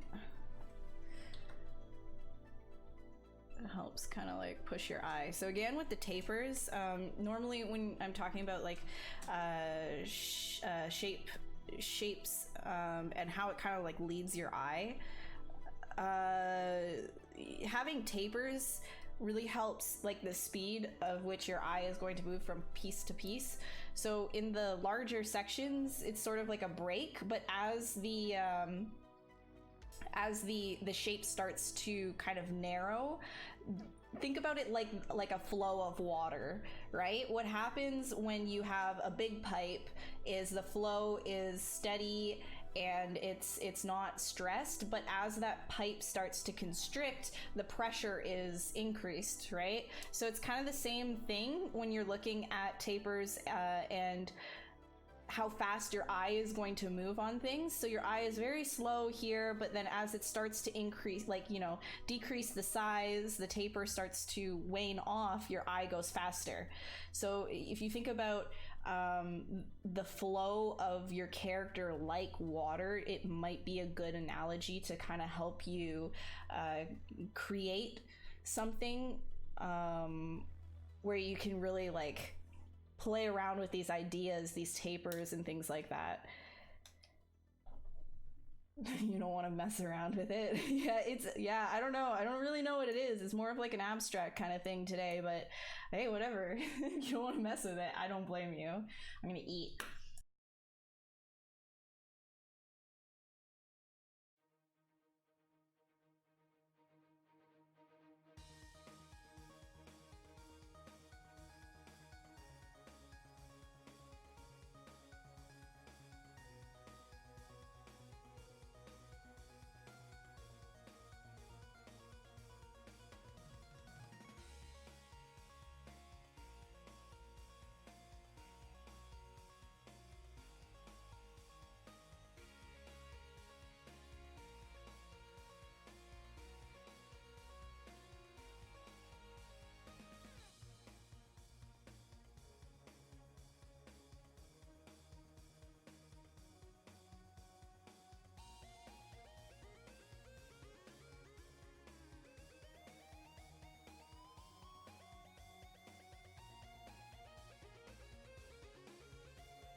Hey Rael, sorry, I'm not 100% sure what you're saying.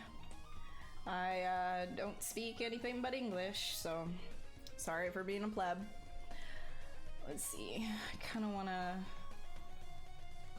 maybe...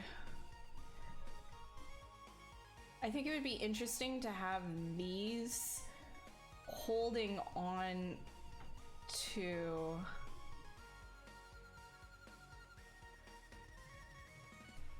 like kind of holding on to the back bit, Let me see if I can do something here. It might be kind of cool. Let's play around with it. What the heck?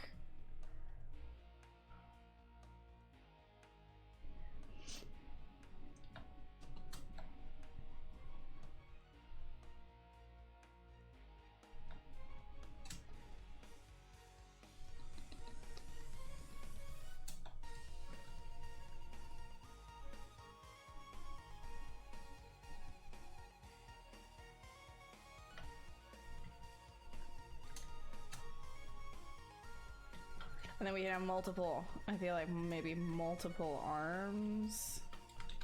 I don't know. I feel like that would be kind of cool though, if it was like holding on in multiple ways. Maybe not in this direction. Maybe, So I feel like this needs to open up more.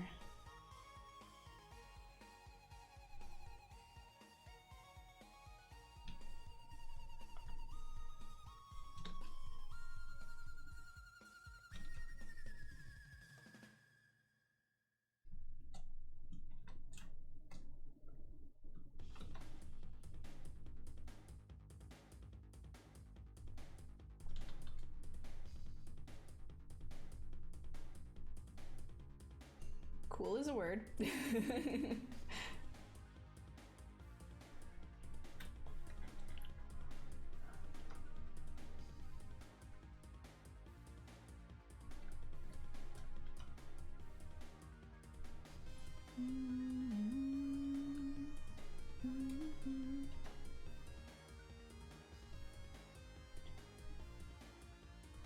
Yeah, I'm just gonna open up this area a little bit more so we have some more breathing room for the design.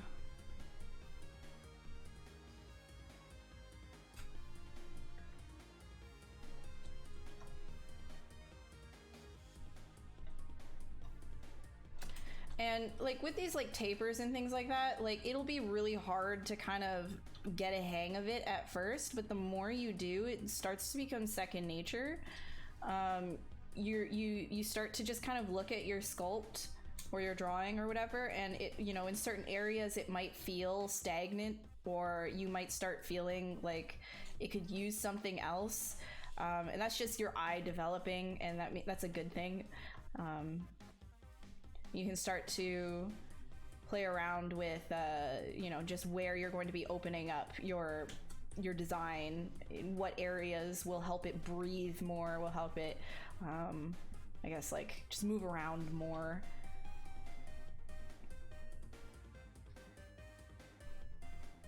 So with this, actually, I kind of want to try...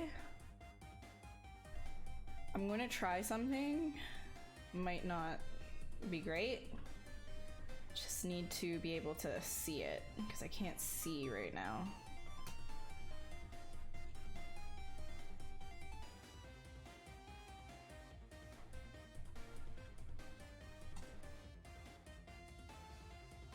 Yep. There we go. That's a good one. That's definitely a good one. All right. So what we're gonna do is kind of help it out a little bit here.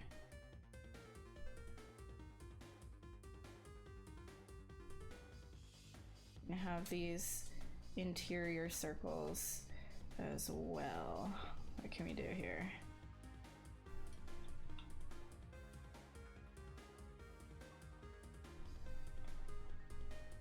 I'm gonna hide that piece. I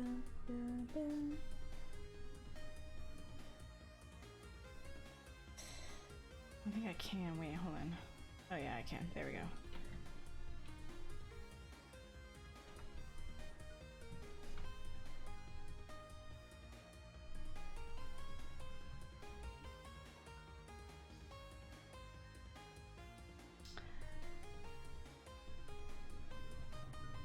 Did that with live Boolean active. I should have known better. My bad. This might be frozen up. We'll see.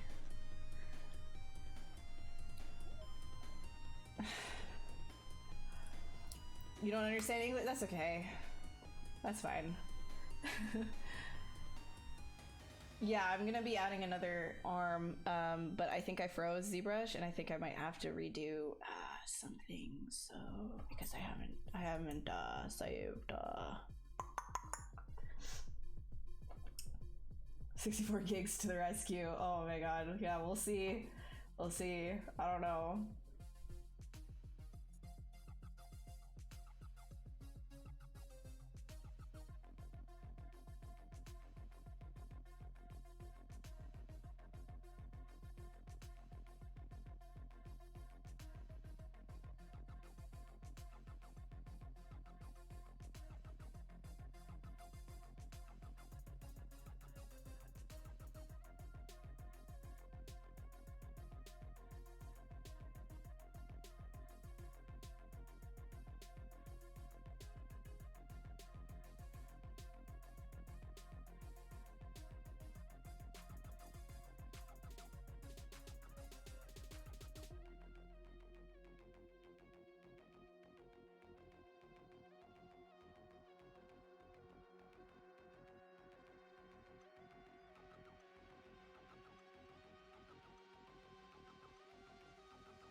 No, we're gonna have to restart. Which blows, but whoop. There she goes. Oh well.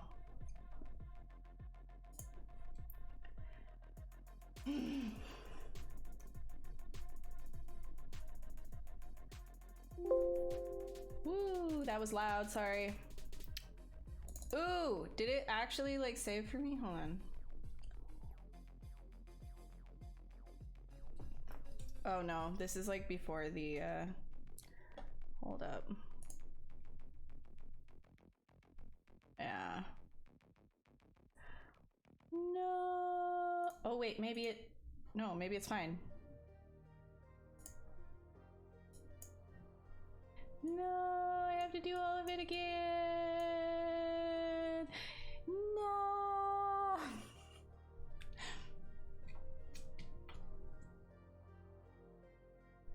No, it was chunking. It wasn't gonna happen. I screwed up. That was my bad.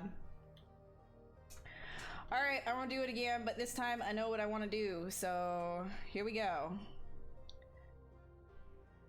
Bum, bum, bum, bum.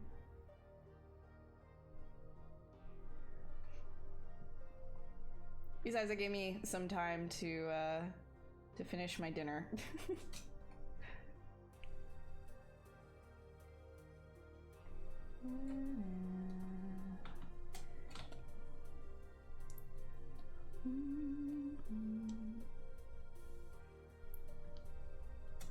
All right.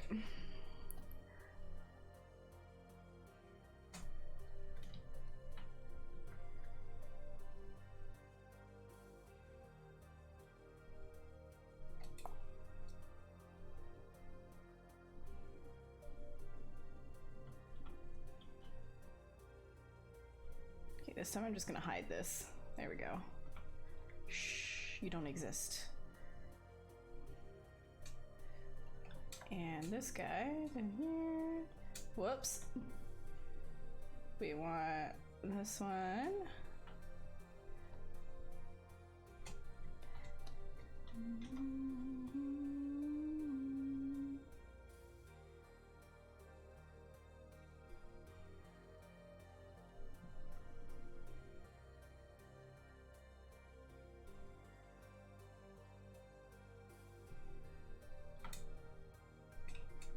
Gonna open this up. I was talking about before.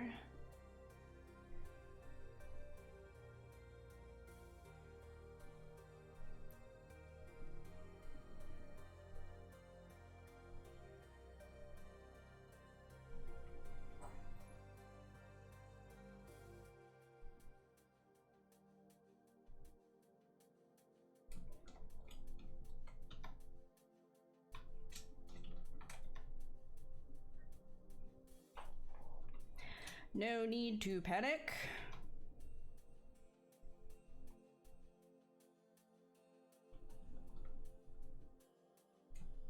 And we will go and grab the cube. Whoops. There she is.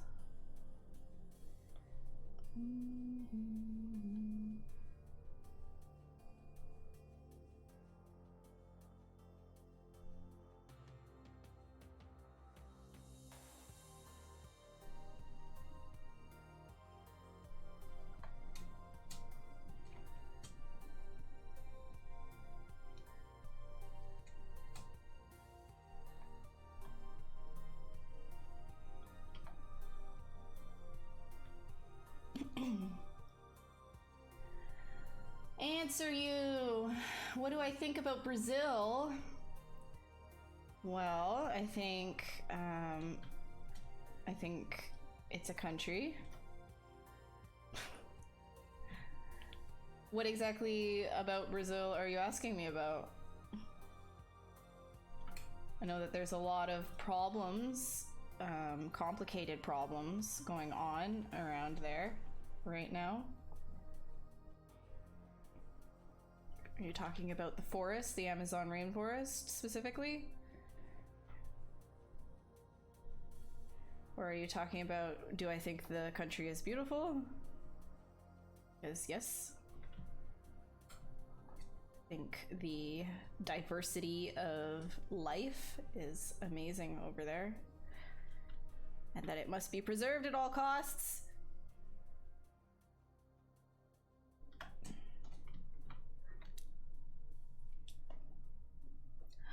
Oh, it's been a black screen. Oh my gosh. Oh my gosh. Wow. Thank you for saying something. I didn't even know. I hardly even look over there. My bad. Okay, well, I got it back. I started working at it again. So look, it looks like normal, right? It looks like it was before. Sorry. My bad. Oh dear.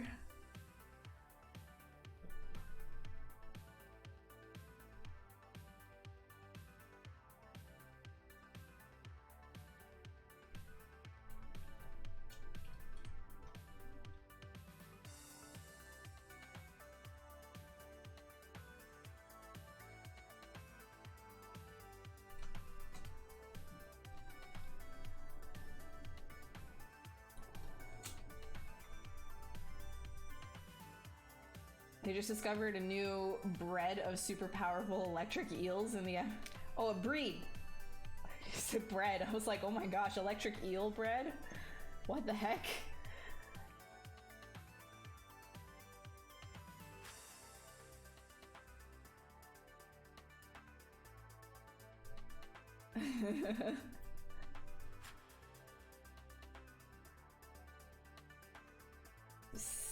Yeah, just waiting to see if I would notice. I wouldn't have until it was like the end of the stream.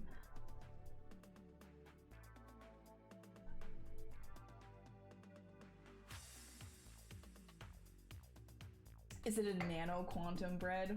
It's the only way that it would be legitimate. Alright. So let's get this. Let's get this bread.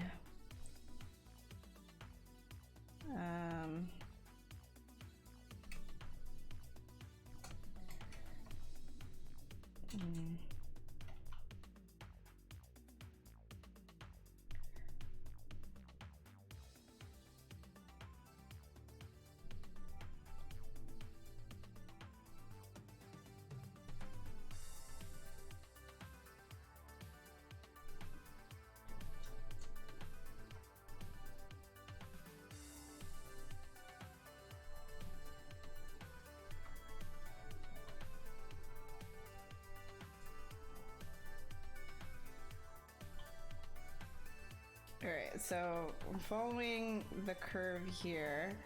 That's gonna push this guy. Push, push, push. Then shove that guy in. Gotta open this area up.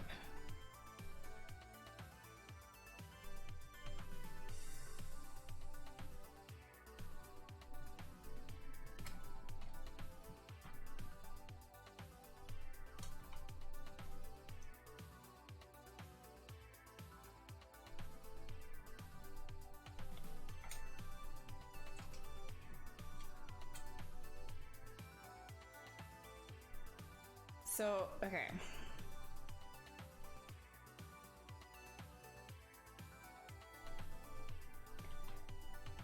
I think we gotta play around with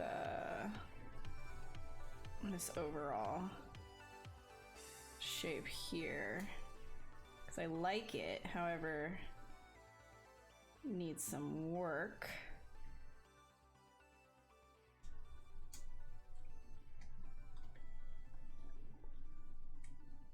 I'm gonna take this guy, I'm gonna duplicate it,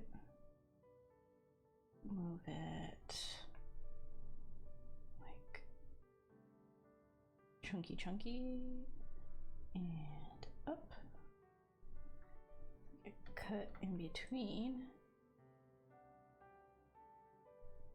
I kind of want it to be like boom, boom, boom.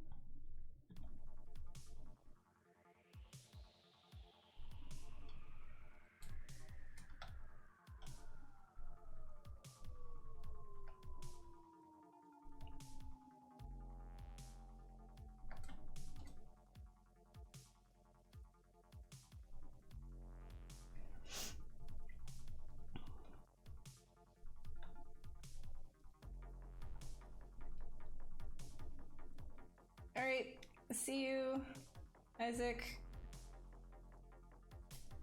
You're super late to the stream, but quick question: do I explain how I sculpt or watch what I do? A little bit of both. I mean, I'm not going to be talking the entire time. If you have questions, feel free to ask. A lot of the time, I'm just kind of like zoning out on whatever it is that I'm doing. It makes you think of a little kid pushing his face up to a window glass. Yeah. Yeah, I kind of want to like integrate that a little bit better. But this guy, I'm wondering if we want to like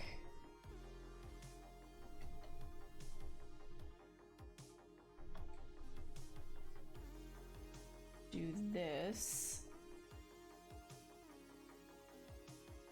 and then like use it.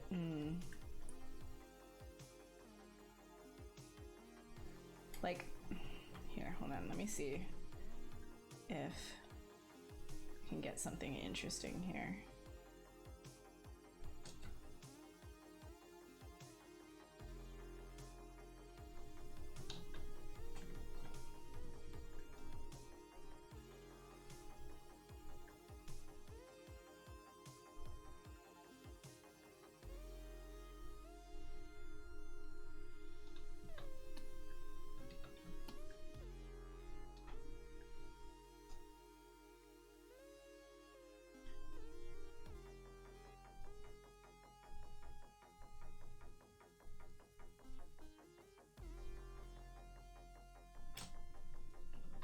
No.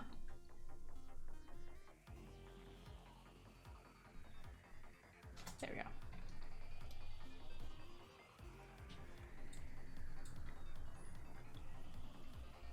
All right.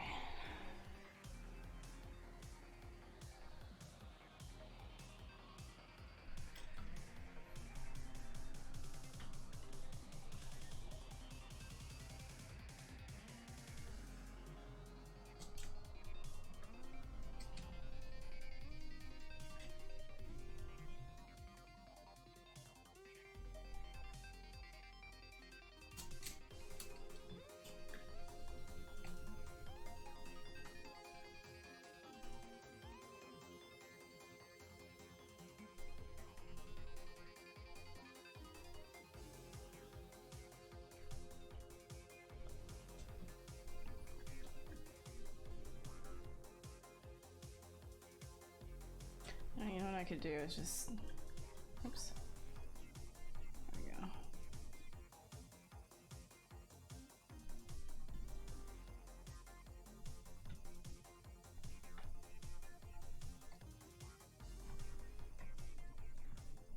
There we go. Thank you, snakes. Hey, Maple, how are you doing?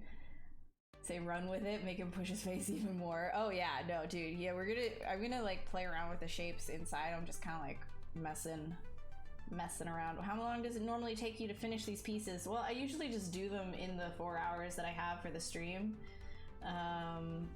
So every single time like I stream, it's just like 1 piece per 4 hours.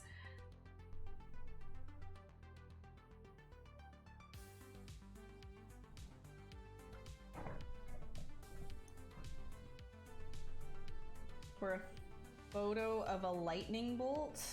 Who would pay 540 for what?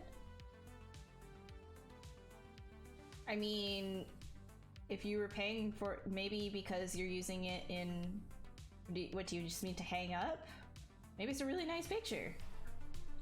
Maybe, I mean, catching a picture of a lightning bolt is like getting a really good photo of it is actually pretty tricky.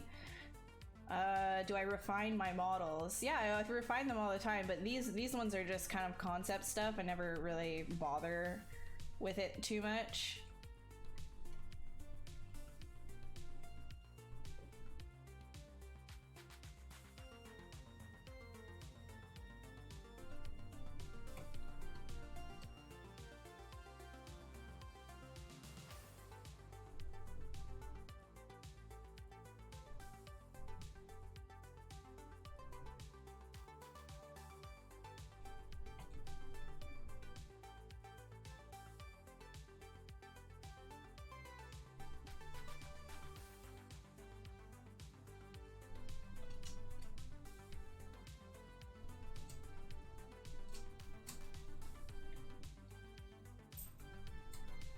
I think what I'm gonna do is append another ring.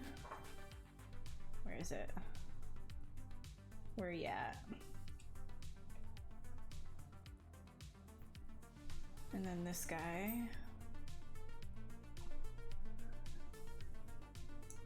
Hi, Bubba. Oh, squishy butt. Did I deliberately cut part of my eyebrow? An alien came down and he was gonna probe me, but then I was like, please sir, don't do it, please sir. And then he was like, I'm not a sir. And then he, in his rage of saying that he wasn't a sir and me calling the alien a sir, he instead didn't probe me and missed his probe, and I ended up with this amazing eyebrow. And then he flew off back to his planet.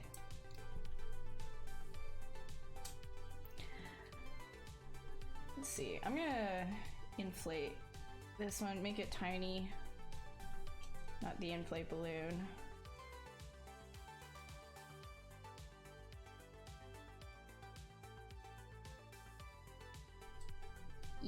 There we go.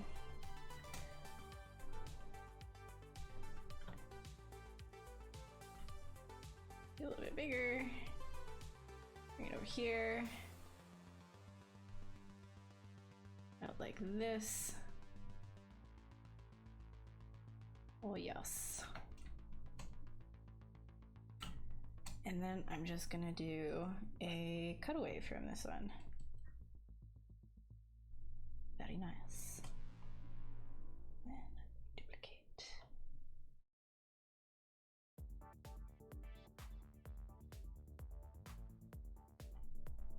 Cutaway.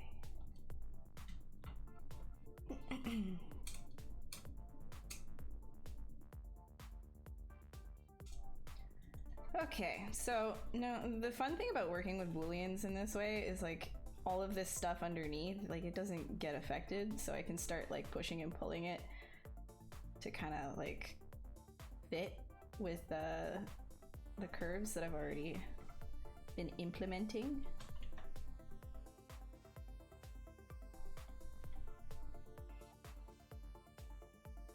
So I'm gonna use my AccuCurve.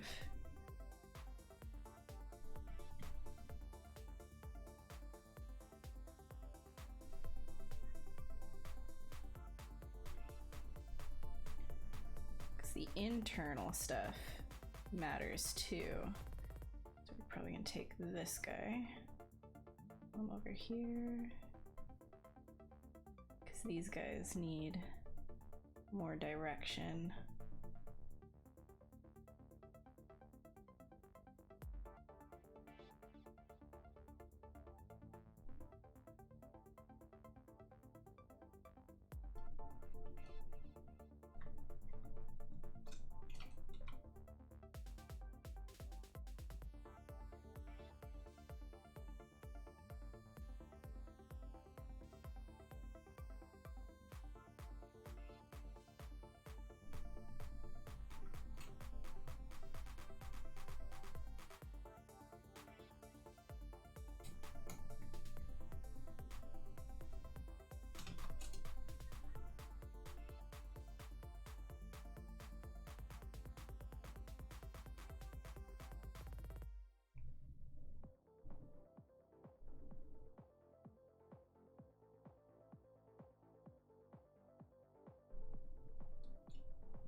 What's Monty up to? I don't know. What is he up to? What is this boy doing? Right down there. Look at him. He's sleepy. Monty. Monty boy. Hi. Good boy. Okay, head down. Head down. Wow. Good boy.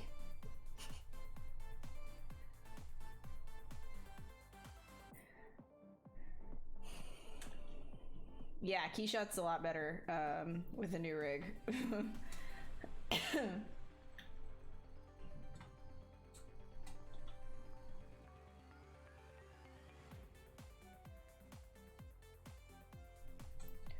Alright, so we got that. Actually, why don't we just like throw this over to KeyShot right now, just for the sake of it? Like, I'm not gonna actually do like a render. I just want to show you that I probably can render and stream at the same time. I kind of want to just test it. Let's just do it. Let's just do it. Let's just do it.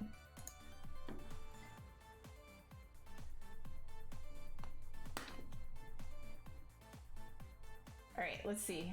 Oh yeah. We saved. Just gonna add a new thing. Hold on. Window capture. KeyShot, and that's gonna be hello.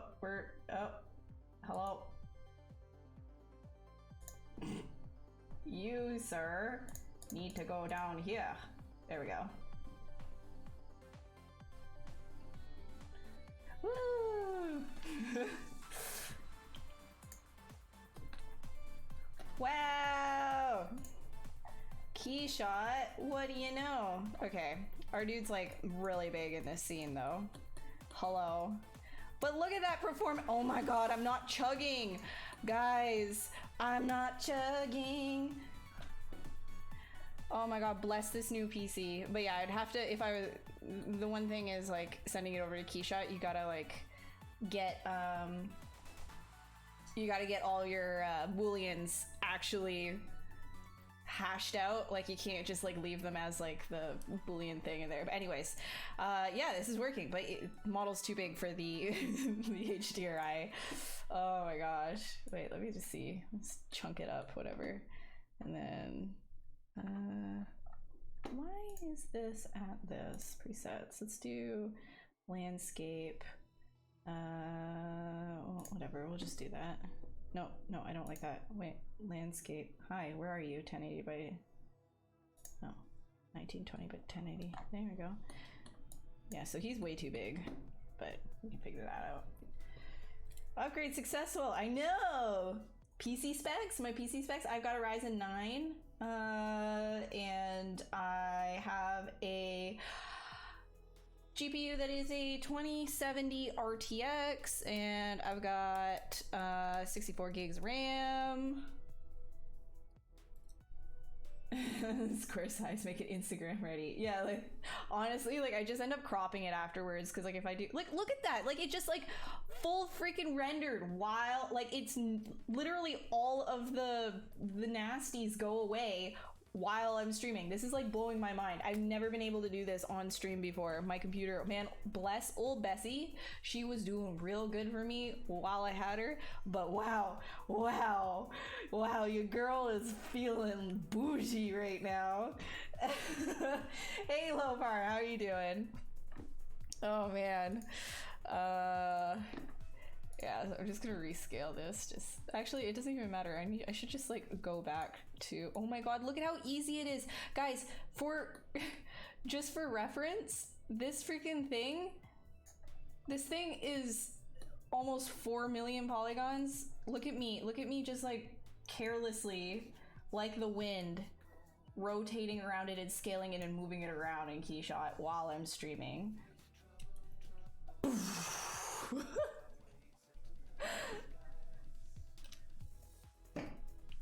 Maybe Photoshop. Yeah, I have to reinstall Photoshop on this PC. Setting it up was a lot already, like getting everything, all my licenses moved over. I know. I'm very happy. Very happy. Wow, dude.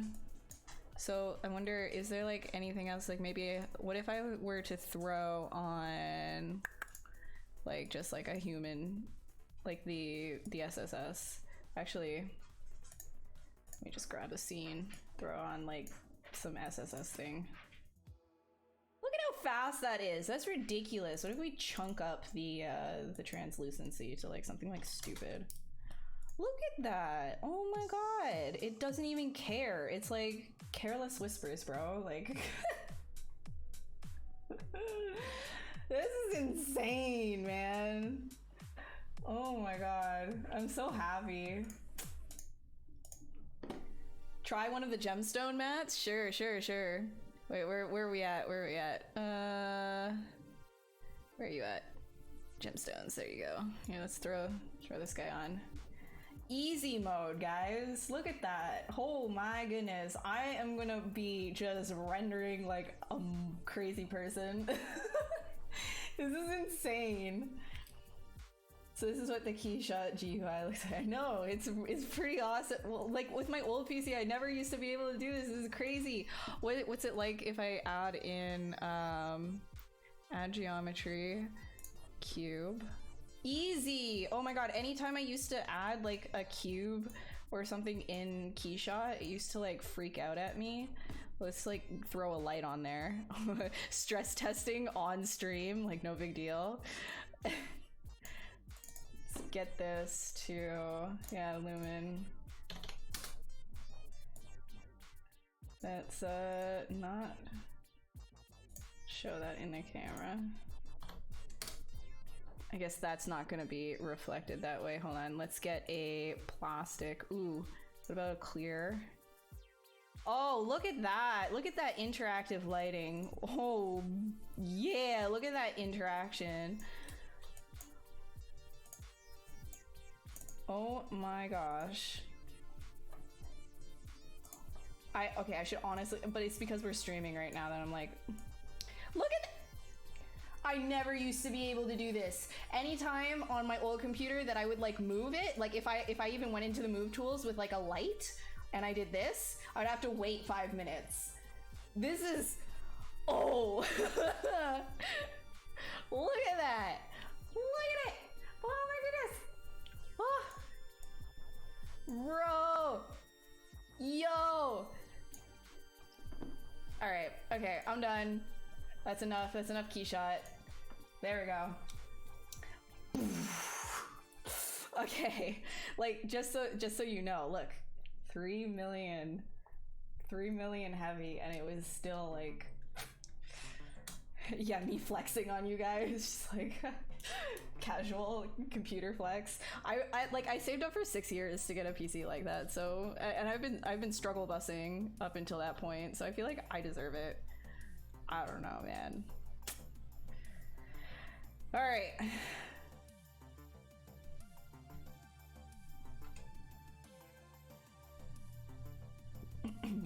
Casual flex in front of like everybody watching Pixelogic right now.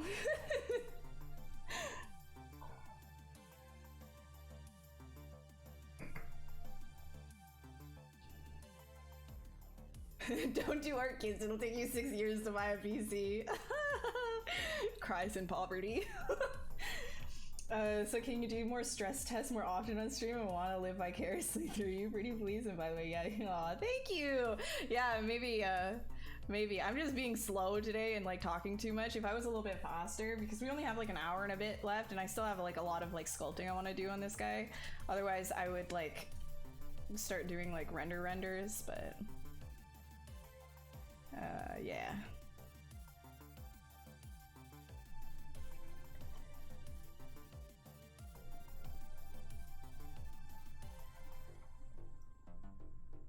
Making fun of poor— no, dude, I'm not making fun of poor people. I literally have been struggling for a while. It's only now that I can say that I'm like finally kind of comfortable. Dude, it took me a while to pay off my student loans. I was like I was like eating nothing good for me. It was just like rice and whatever cheap thing I could put on top of the rice, and I would meal prep that for an entire week. It would be like $5 fed me for the week, and then all my other money that I would make went to my student loan, and it was just ooh. Anyways, struggle bus is it's a familiar place for me.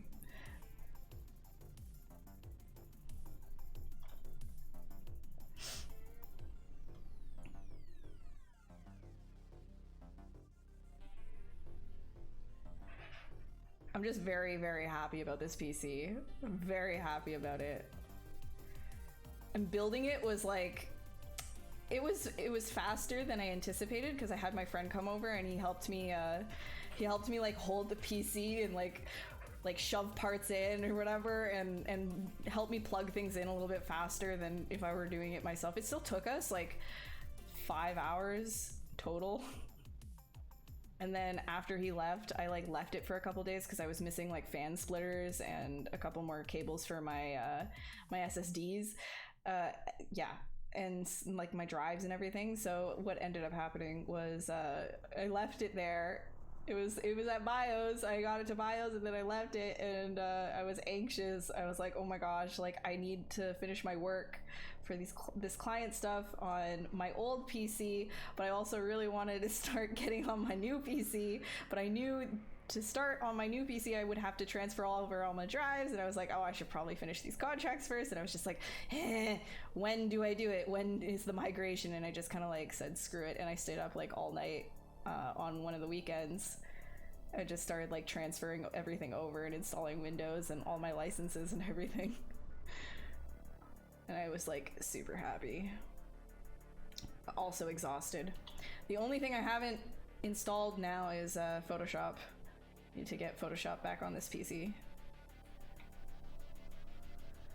And my other computer too, if I could ever figure out how to do dual PC streaming setup, because I haven't kind of delved into that world yet, but my other PC, like, feel like it's not necessary, but if I wanted to like stream games or something like that, having a dual PC, I could probably use my other one. It still has like a 250 SSD in it. It still is running like Windows. It's running Windows 10 now, and it's kind of like messed up, but it's I was running Windows 7 for the longest time. So now I'm on Windows 10, and that took a while to get used to. That took me like a week to be like, oh yeah, there's new things now.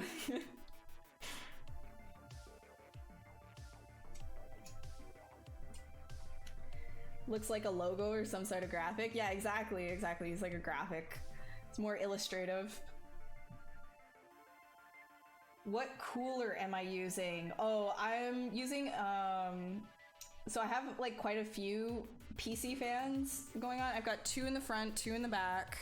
I have space to put more on the top, and I could take them out of my old PC and put them there, but I'm like, what if I want to use that old PC again?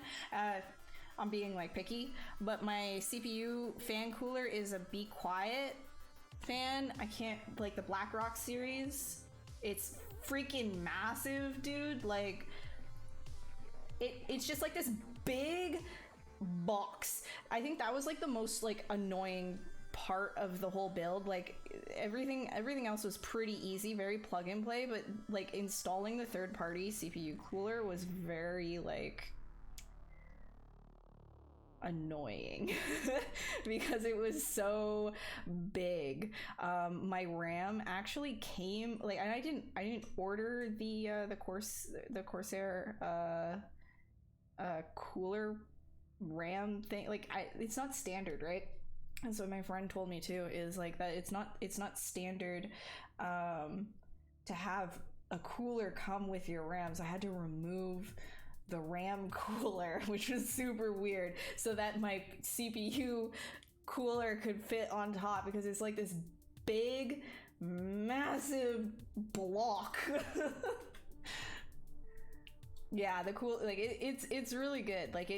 It's not blowing hot air at me, which is amazing. Like cold air is coming out of my PC, which is unbelievable to me. Like I'm literally like, my hand is over top of it. It's like not hot at all. My other PC, if I had the stream going for 4 hours, near the end of the 4 hours, I was smelling like a burning.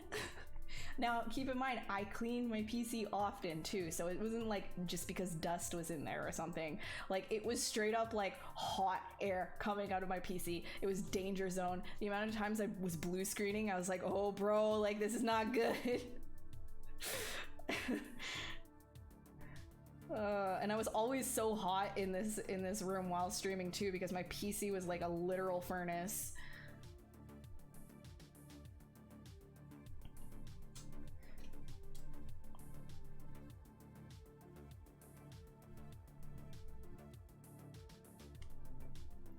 The Nocturne, you know what? I could probably get exactly what it is. Black Rock. Be quiet.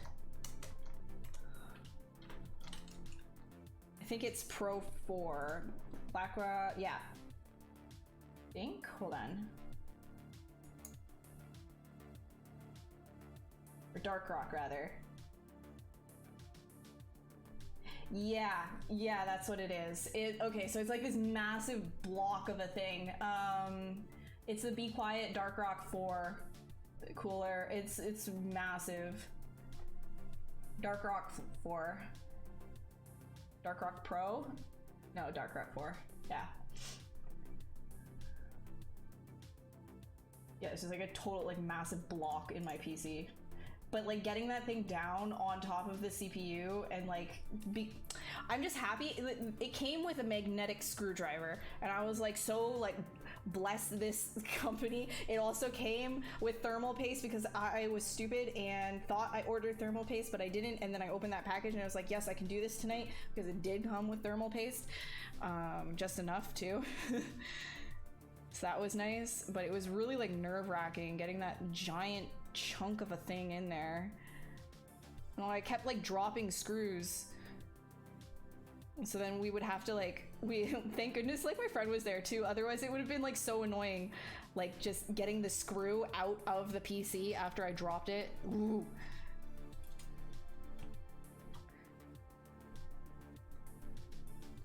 But it was fun. It was a lot less nerve-wracking to build this time around than when I built my last PC. It's a lot easier nowadays. I feel like building PCs these days are way easier than it ever used to be.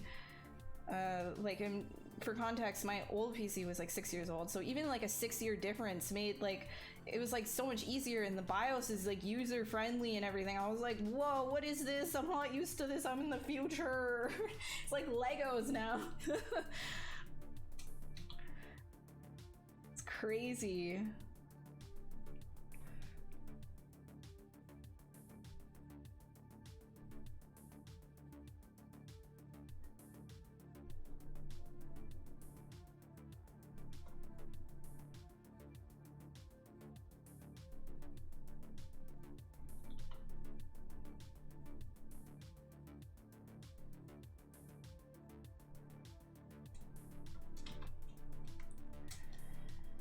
Built one in 20 years. Dude, if you build a new computer now, like you're literally gonna be like, oh my gosh, everything is labeled. You don't have to like stress about not knowing which side is which, like for cables. Like it's so much easier now. You have your like your motherboards.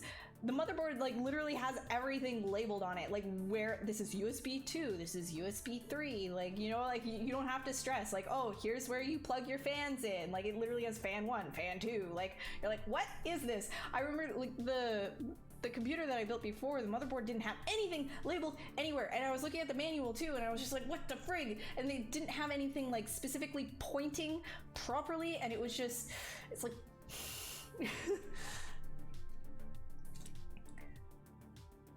there wasn't YouTube. Yeah, I know. So it's like insane. Like you would have had to like really know PCs inside and out in order to build. But now I feel like it's like so accessible.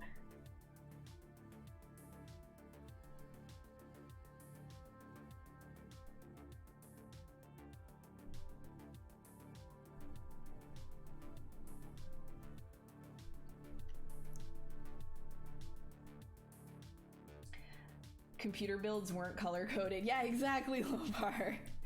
Freaking color coding. It really is. It's like build by number.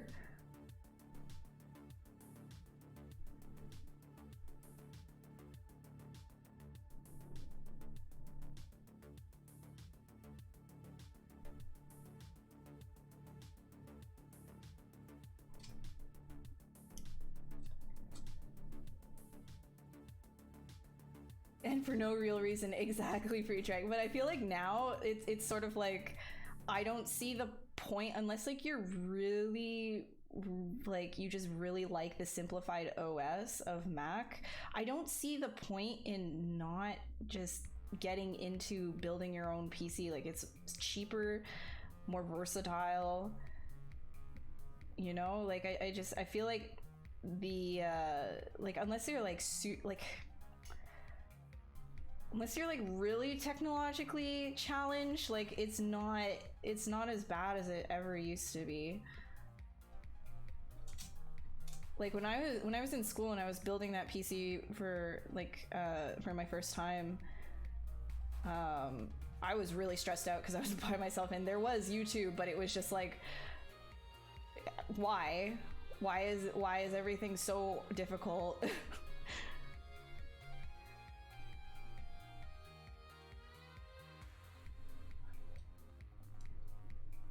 I still managed to do it, obviously, by the fact that I was using that computer, but you know, it wasn't without its hardships and confusion. Now it's just like you have the manuals in front of you. It's not that bad.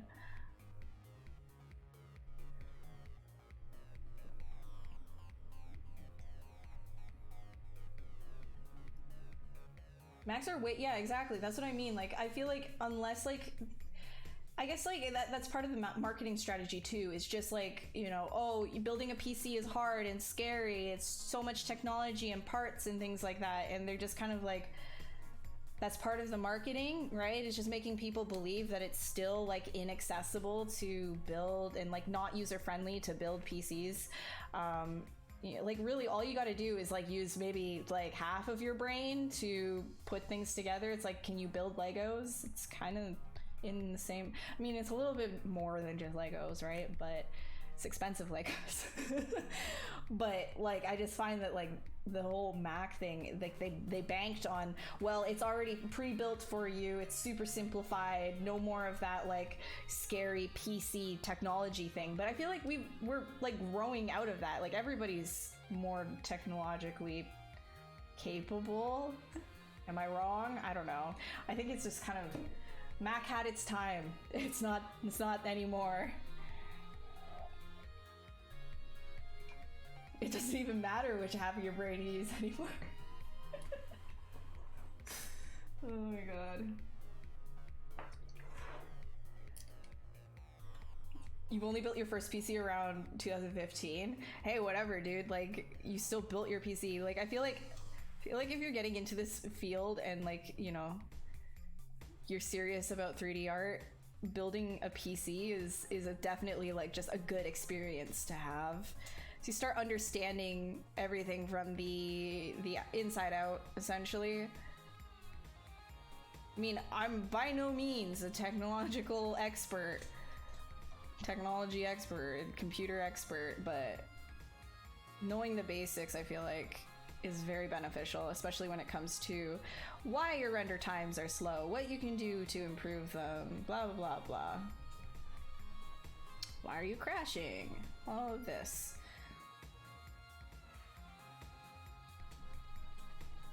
And then I also feel like you become, oh, I just realized I'm making the, it's sort of like, what is that? The piece thing? The, whoosh, what is it? What's it called again? The thing that does this? The black and white thing? What's it called? The circle. The black and white circle piece thing? Help? What's it called? Yin yang, yes.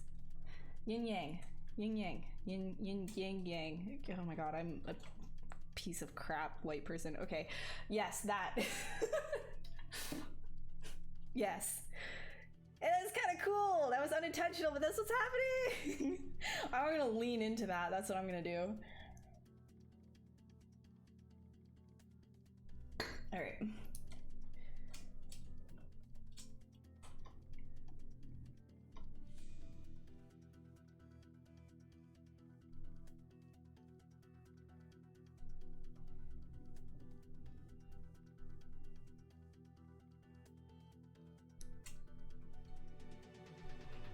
Better than the Maya logo. Oh my god. Never liked Windows, was a systems engineer and taught tech support at Apple. Yeah, no, that's what I mean. Like, if that's the only reason why I can see people sticking with Mac at this point is because they like the OS, and that's like completely fair. Like, if you like the simplified OS, that's like totally fair. Like, I understand that. But in terms of like just like a PC in general, like just building like the part, like, you know, the parts and everything are just so much cheaper and you can customize it so much more. But I guess, yeah, when it comes to the OS, like I said, that's the only way that I can really see, yeah, Mac.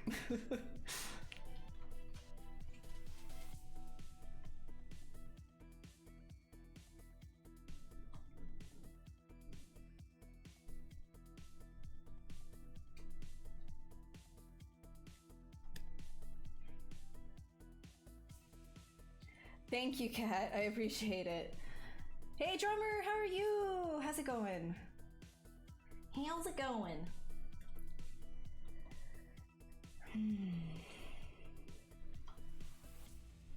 All right, so I want to do something with these arms, right? Like, I want to like have it grab on to maybe like this front piece, maybe. Hold on, I'm gonna like play around with some things.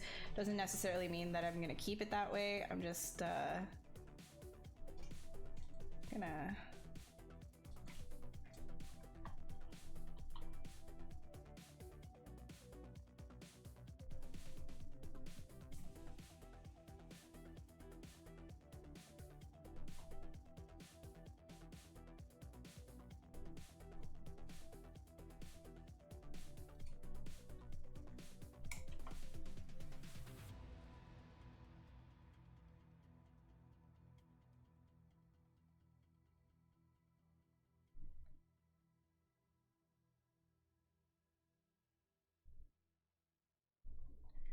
chilling, working a bunch, lots of noises.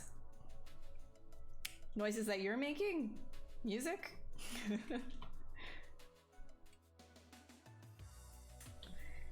Do not like. Okay, let's try something else. Maybe. Yeah, maybe backwards. Kind of like the idea of it being like having the backwards grabbing.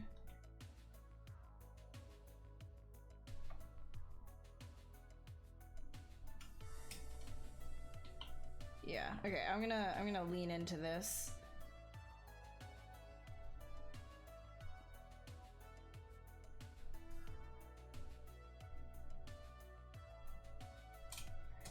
Just general noises, sound designs. Oh, okay, alright, gotcha. It's cool.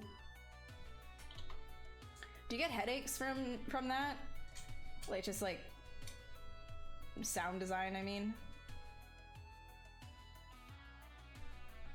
I feel like if you're listening to the same noises over and over again, you'd probably start getting kind of annoyed. Maybe that's why I'm not a sound designer, I don't know.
Am I going to the summit? No, I'm not.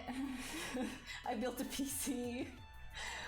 I'm living on the struggle bus.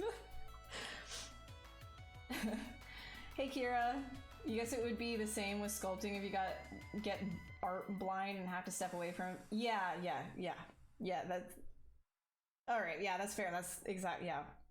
Okay. Fair enough, drummer. Fair enough. An amazing pin. Yeah, sort of like it's got like that mockingbird, the mockingjay pin or whatever. Is it the Hunger Games? And then like kind of like the Game of Thrones, like Hand of the King. Hold on, is it the Mockingjay? Mockingjay. What am I getting that from? Is it Mockingjay pin? Kind of, yeah, a little bit. Got a bit of, yeah, it's kind of reminiscent of that. Yeah, Hunger Games. There we go, that's what it was. Yeah.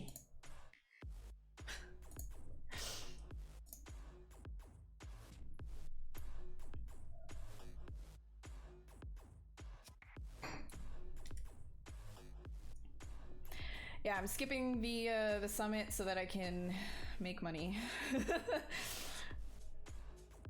I've never been to the ZBrush summit actually. Hopefully next year. I keep saying that next year, but you know what? Making a new PC was definitely way more important for me in this situation. Like, you know, at this point in time. So maybe really next year it'll happen. Maybe this PC will allow me to do more work and get more money so that I'm not on the struggle bus, so that I can go wherever I want.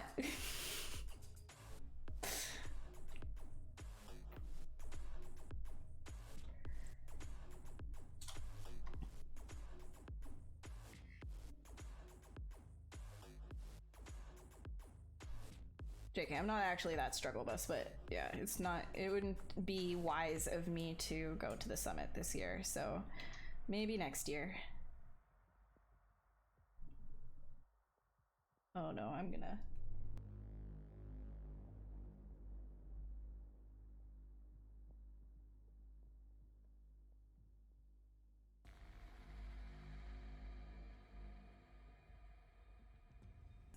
Okay, there we go, I sneezed. Thank you, JC. I appreciate that. I was just flexing on everybody earlier. As I do.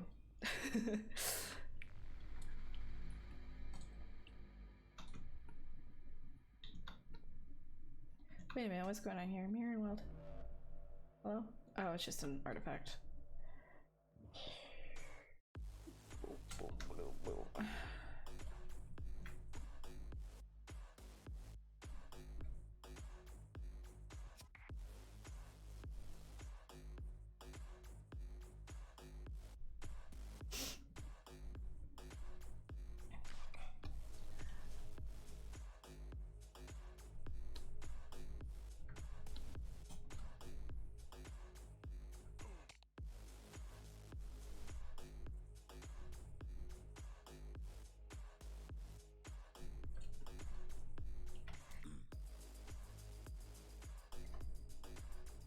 Mew.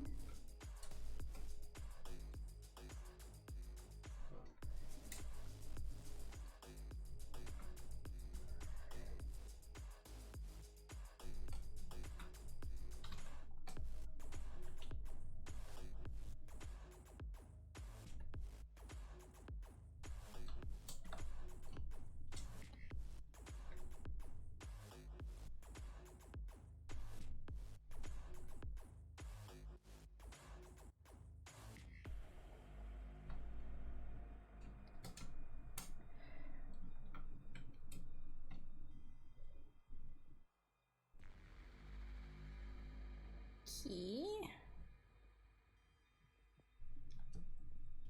Drive the struggle bus to the summit. Oh my god. I'll just take my metaphors.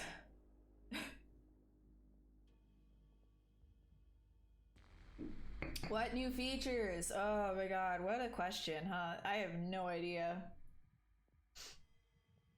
Weren't I outside of the US, or you were in Austin last year if I remember? No, I'm outside of the US. I'm in Canada. I'm in Montreal, and before Montreal I was in Toronto. So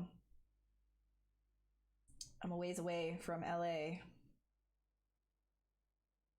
Hold on to that not so little creature. Are you still thinking about adding a second pair of arms? Yeah, I'm gonna add another pair of arms probably.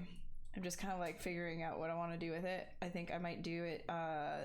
It'll come out and like grab the forward part. And it's kind of like a stab through, I guess. Like it just got. Whoosh, it's like a javelin.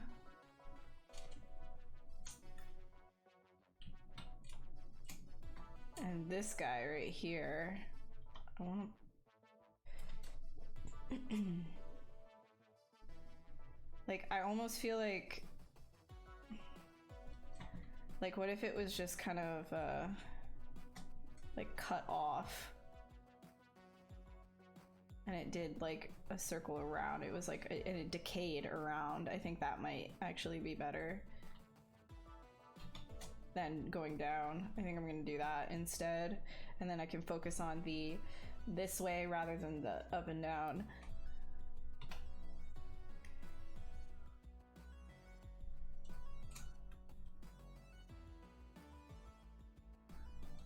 So I'm probably gonna decay this.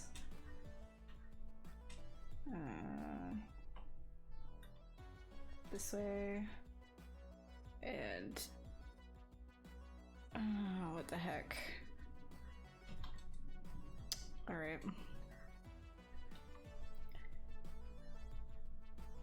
You just smooth it out of existence then.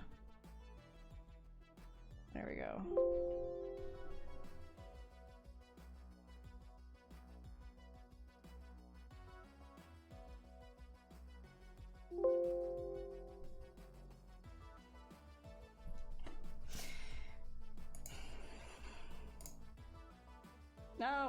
No, not KeyShot.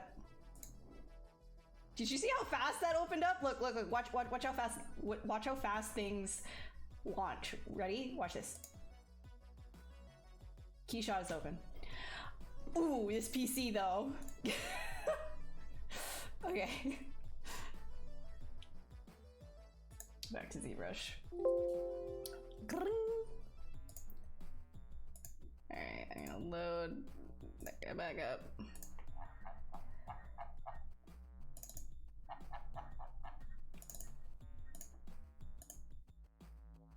The beast machine. I know, I'm just flexing on everybody right now.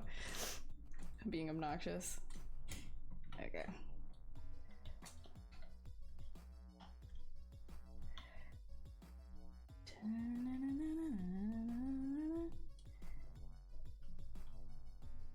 Yeah, so this guy's being problematic.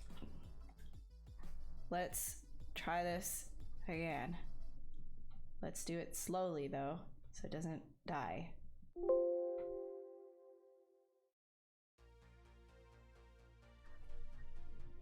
Okay. I'm sorry. Sorry. Sorry, I'm such a failure.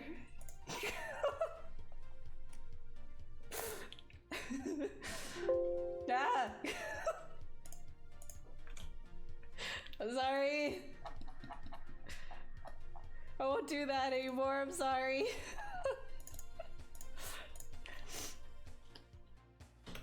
Oh god, okay.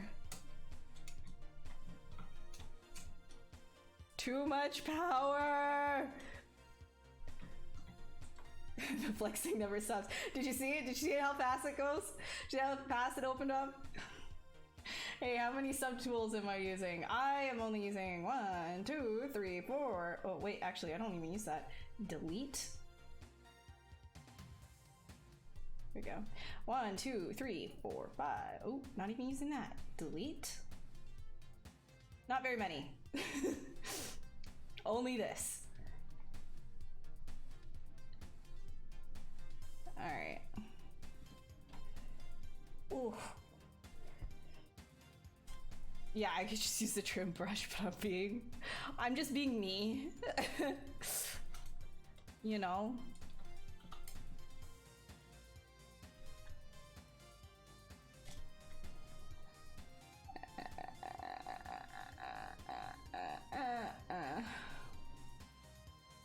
Fine, don't trim. I didn't want you to trim anyways.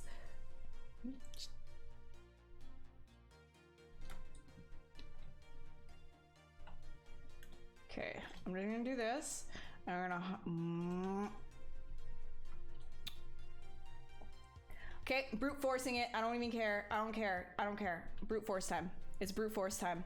It's brute force time. You wanna be like this? You wanna be like this? Huh? Huh? You can talk like crap to your mother? You talk like that to your mother? You be like that?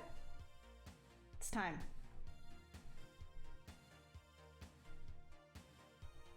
Yeah, that's right. That's what I thought. Can't do anything.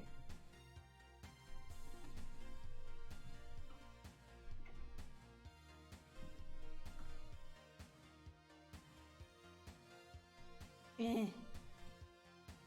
Eh. Eh.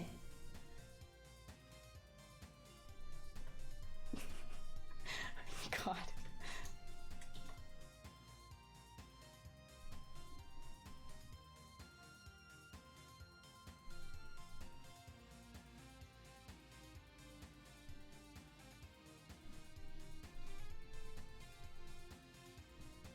So now the idea with this guy.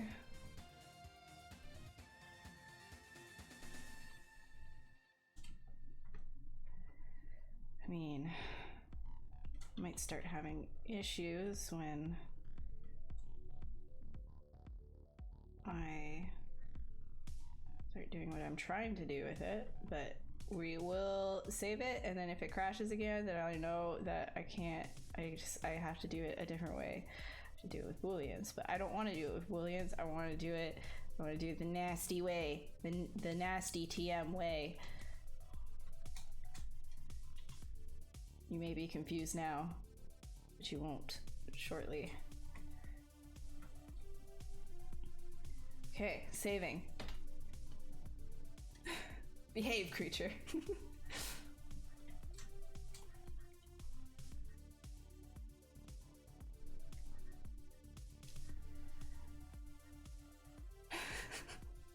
I am sorry. I don't know why, like, I do these things off stream, it's fine. I do them on stream, and it's like, look at you being horrible at presenting this program live. I'm like, I don't know what I'm doing.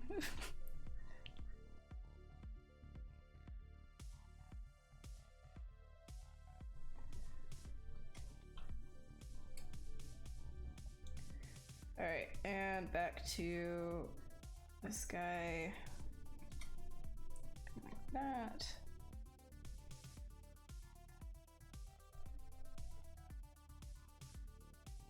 What am I doing, you might ask? Well, I will show you soon. Very soon.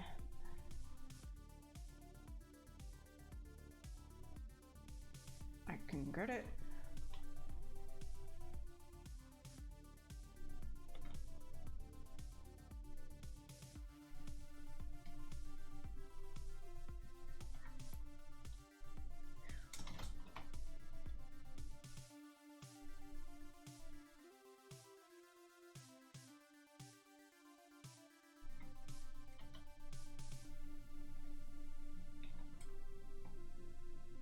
All right.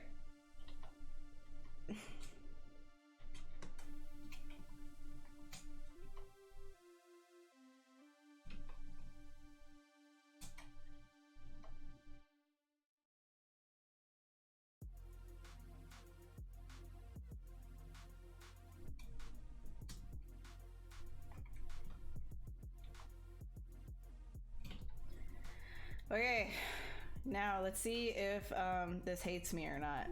Might hate me. Tonight, real world ZBrush works. Hey Bean, how you doing? All right, let's see. Let's try this. Let's try this. Can I? Why though? Like why?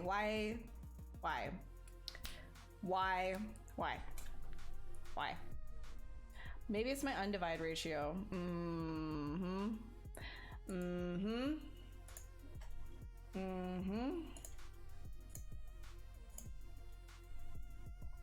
Did I happen to see your question earlier? No, I did not. Sorry, can you repeat?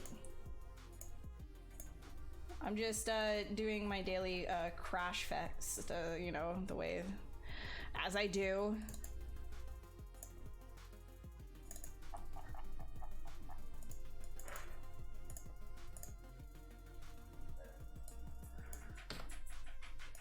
All right.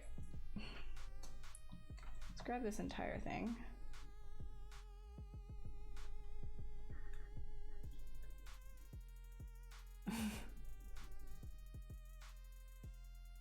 What PC specs do I recommend? Well, I mean, what I have is a little bit on the overkill side, I think, but I can tell you what I am using.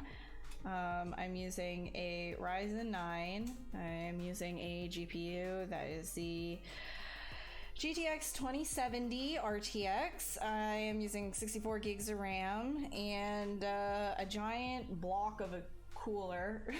I mean, that stuff is like, oh, whatever, but yeah, like you know, having 64 gigs of RAM is not necessary. You can get away with 32. You can even get away with 16, honestly speaking, but you're gonna chug on a lot of things. So yeah, 64 gigarinos. Gigaroos.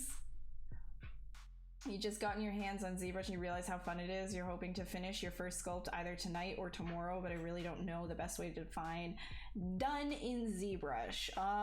If it's your first sculpt, don't worry so much about what is finished. I would just say, like, you know, if you're tired of working on it, move on to the next thing. Do a bunch of studies. Don't wear yourself out on just like getting your first project looking super, super good. And the reason for that is because your skill level is, your learning curve is going to look like this. And so if you start your first project without knowing very much, and then you start learning a whole bunch of things, applying all that stuff to your first project is going to be more of like, oh, I'm going to keep fixing it. I have to keep fixing it, rather than just applying the new knowledge to something new and growing from that.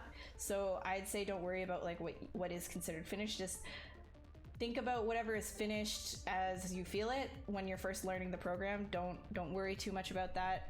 But when you're working on full models, what I would say is finished is something that is like, you know, fully retopologized, UV textured, and then posed for presentation.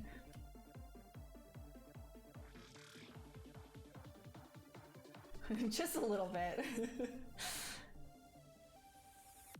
Stream ZBrush crashes, see how faster my new computer is, yeah. Yeah, okay, so the thing is, like, I don't actually crash that much when I'm working. It's a weird phenomenon that happens when I'm streaming. I tend to do things that will just crash it for some reason, because people are watching. It will crash, you know? It's really, I'm telling you right now, this is not a normal thing for me.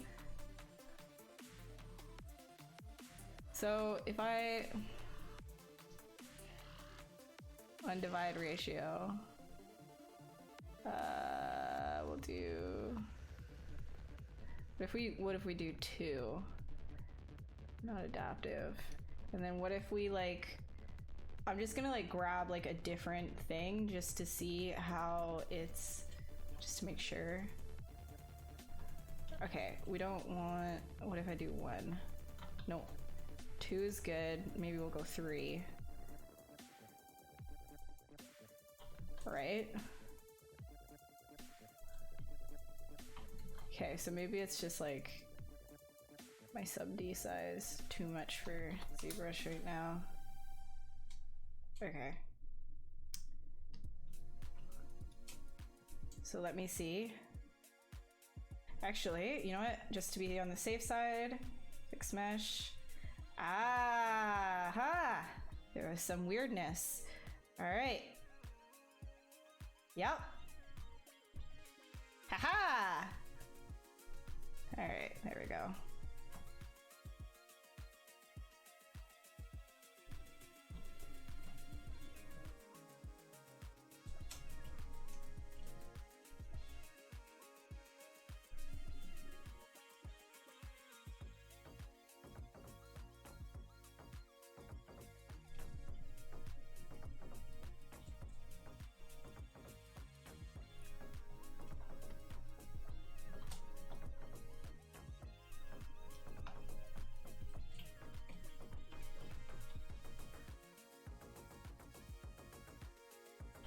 Actually,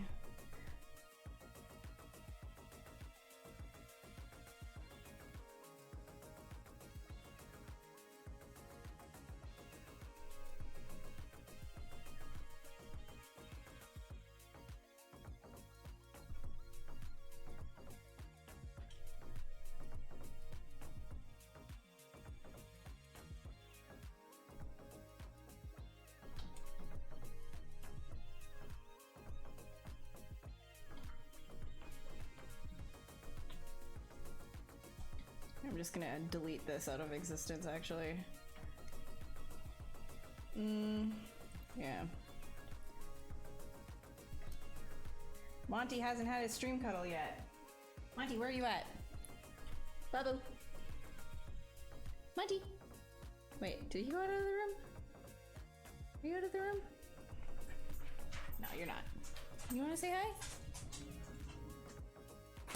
You wanna say hi? You wanna say hi? You wanna say hi? Come here. Come here. Come here. Come. Come here. Ooh, big up. Ooh, there he is. There we go.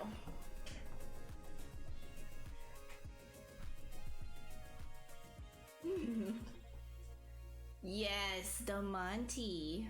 The Monty. Oh, the good boy. So sleepy. Such a sleepy.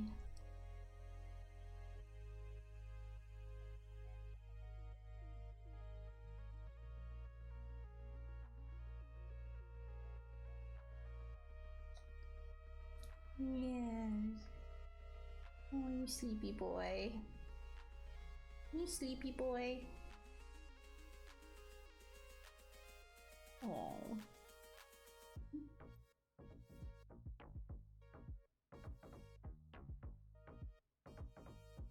ID software. Yeah, that's true. I didn't bring Monty on today. Sorry. But here he is. No.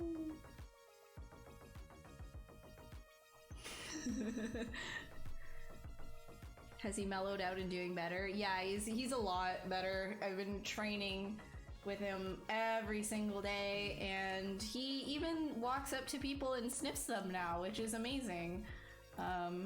Still doesn't like when people reach at him to pet him, but I'll take it, you know, like it's not nearly as bad as it used to be. So yeah, he's a good boy. He still doesn't like he has a huge phobia of frisbees, soccer balls, footballs, anything that people are throwing around and it's making that bouncing noise. He does not like, he starts to panic. He will start shaking and crying. So that's a big one that was really difficult to train with this summer, but hopefully by next summer we can get that one a little bit more under control. Like, you know, his general anxiety is a lot more manageable now, though. He doesn't pace around like panting and drooling everywhere out of stress, you know, and he's a lot easier to go on W's with. I don't say the whole word so he doesn't get excited and think that's gonna be a thing that's gonna happen. When I sculpt creatures or animals, you separate torso, arms, head, and legs in different subtools. Yeah, like I mean, if it is something that can be organically separated, right? So if there's something that has like a natural separation mark, like it looks like there's like a seam that I can kind of like make a new subtool from, then I will, just because I'll get more versatility with it, right? But if you were sculpting something like a lion, for example, there's not really like any like places where you can kind of make a cut. Like a lion would just have like one body, right? Like it's just like a straight, like it's just one subtool, unless like you're working with like the claws or the teeth or the eyes. Like all of these things have natural cuts, right? Like you could naturally make like a different subtool. Yeah, he's a brave boy. He's a brave boy. He's also a limp noodle. Oh yeah, there he is. Look how cute he is. He's just aren't you just the cutest? Oh, my boo. Yes.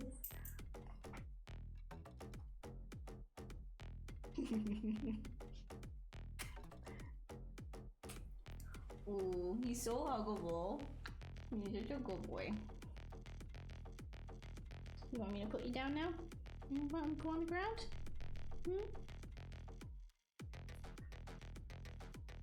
If I had a whole body for one creature, it would be difficult to subdivide to reach little details. Yeah, but I mean, in that case, you can see there are ways of going about that. Like HD geometry, I know a lot of VFX studios use the HD geometry workflow. And I think last year's summit, there was some presentations on it you could check out as well. Oh, I just want Sleepy. I just want Sleepy. Okay, you can go downstairs. You can go down. Here you go. Oh. Yeah, I know. You're just so cuddly right now.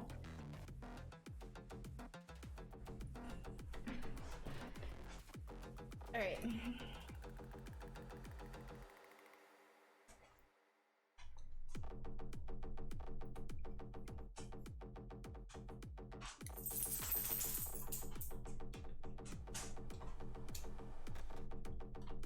This is super annoying. Wow, it's actually called Woodpecker. Oh my god, what a song. No, I wouldn't say frequently. It's like if you have, so the reason why I was having issues there is because there was something wrong with my mesh, and I was trying to use Sculptress Pro mode on it. So because there was something wrong with, like, there was some kind of like non-manifold geometry going on, it was just kind of like crashing anytime I would try to smooth it. But normally, like, ZBrush is very, very stable for me. I honestly don't have crashing problems. Like I said, when I do have crashing problems, it's likely because of non-manifold geo of some kind. That's honestly the reason why. That's why we were crashing earlier, is because I was being stupid. All right, now let's try and get this into an interesting...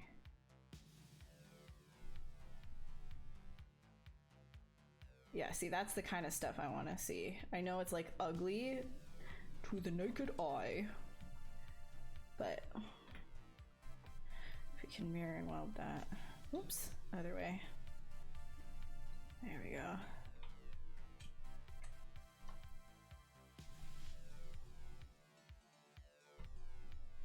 Just to make sure, fix the mesh, and whoosh.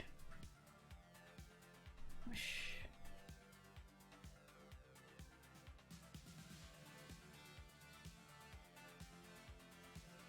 I'm just kind of breaking it down here. Ooh, do I not have... I don't have... Oh, that's why I didn't have... Dang it. It's okay, I'll just do it this way. Just kind of breaking down the geometry into something a lot more crunchy.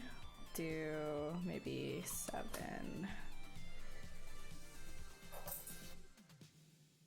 And then I'll start pulling that. I'll give a really interesting, oops.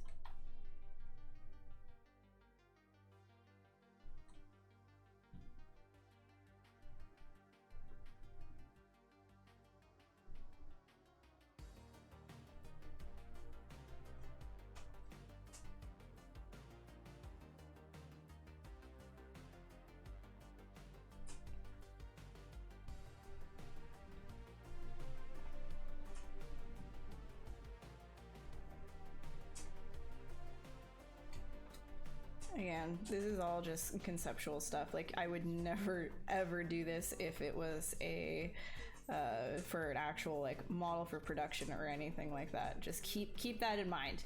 You don't want this kind of like crunchiness for actual production based stuff. It's just for concept or print or whatever. So, because you'd have to figure out another way of doing that kind of effect if you wanted it to, you know, be usable. But because I love being a concept artist, you know I'm gonna do it that way.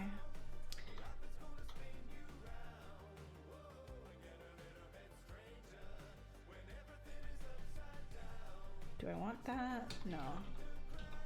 Okay, I'm gonna have to figure out what to do here because I'm not feeling it, but I do want to bring in another arm.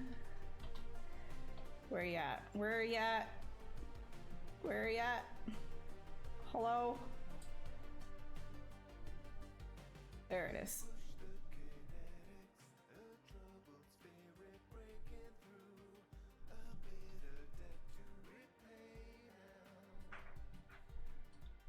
Hey Renault, how are you? How's it going?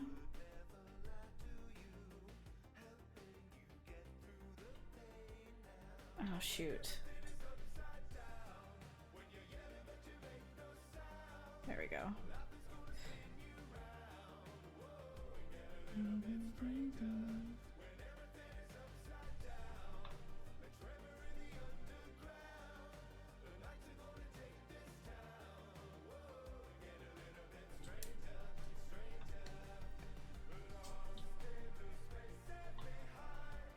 I'm gonna just stretch these out a little bit. Give a little bit more of like a bend. Whoosh. Whoosh whoosh. This guy. Give it more. Whoosh. I mean, wait. There we go.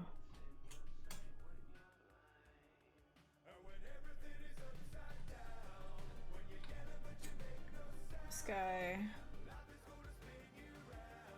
Like this.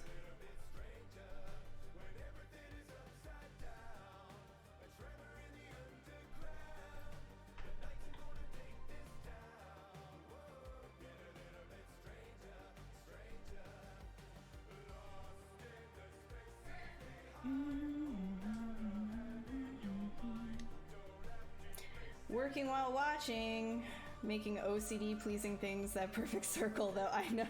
Yeah. Yeah, it's a sculpt ASMR unless like you were here a little bit earlier and it would have just been like crash, crash, crash. Because I was a dummy and dang it, I did the same thing again. Woo! Sorry about my screeches. But I was a dummy and had non-manifold geo up the wazoo, and I tried using Sculptris Pro and was just flexing on everybody, showing how crazy my new PC was and how fast it booted everything. Haha! That was definitely the point in all those crashes. Not because it was my fault or anything. I was just flexing. Just a flex.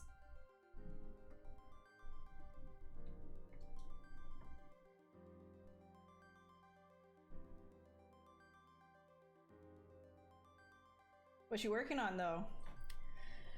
What you working on? You love how the socket just keeps sitting there. It's just an eye catcher in the design. Yeah, it's just like just a little circle, right? Just a little circle. Just a little circle. So what I'm doing here with the, if we zoom out, right? Here, hold on.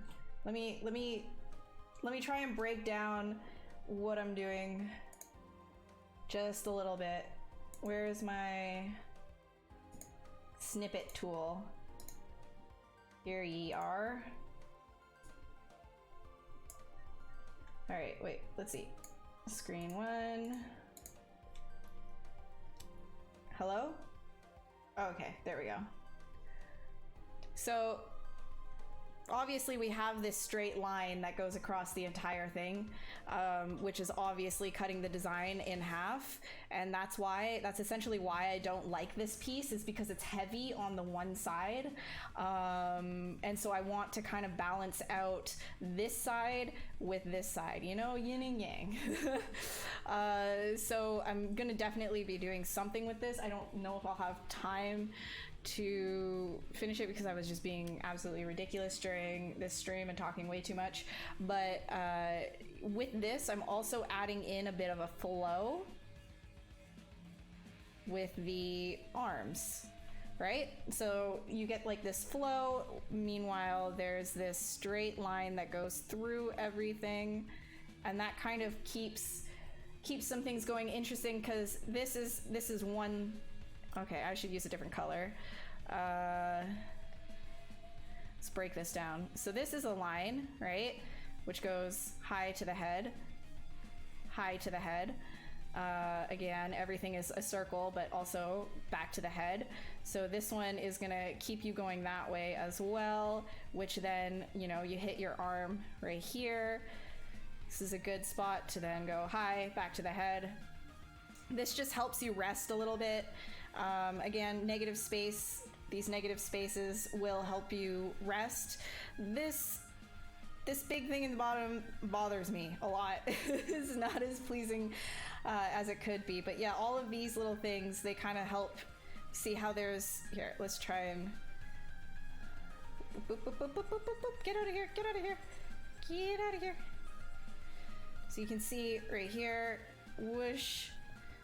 This angle continues onto this angle, which continues on here. So there's like this, like these arcs that I'm playing with, right? So there's like there's an overall flow to everything. If you can kind of see that. Whoosh, whoosh, whoosh, whoosh, whoosh, whoosh, whoosh. Right? So there's like this, if you think about your design, like I was saying, if you think about it like water, it makes things a lot easier for people that think that way anyways, like me, to kind of start imagining things. Again, this is a big pipe, right?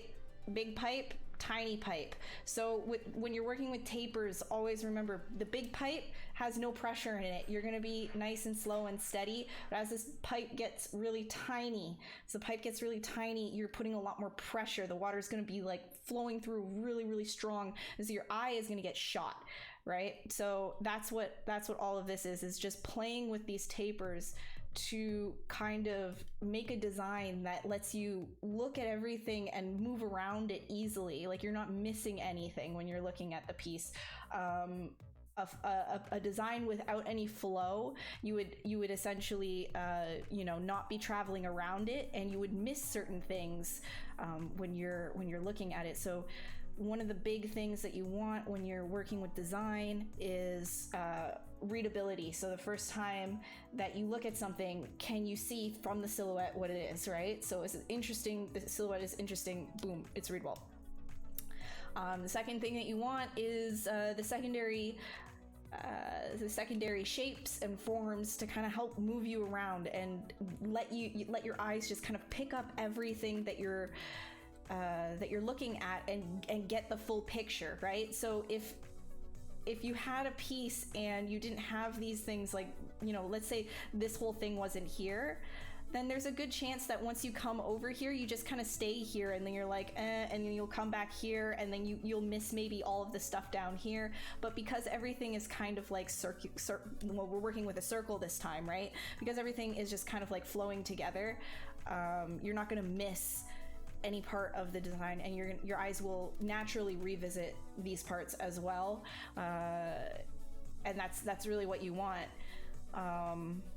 And then with tertiary details and details even smaller than that, it gives you more interest, more things to look at, and it draws you in further, but you have to keep those moments of rest. You have to let your eyes rest. So if you were to throw like a noise over top of everything, if every single part of this design had these tiny little details like right here, it would be too busy. It would be like, what exactly am I supposed to look at? So when you have like these big spaces of rest, it lets you focus on the more detailed parts, and you can use that to your advantage to help draw your eyes in, you know, into places that you want.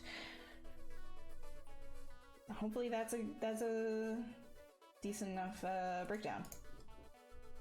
I don't know. I just like thinking about the designs, your design like water flowing.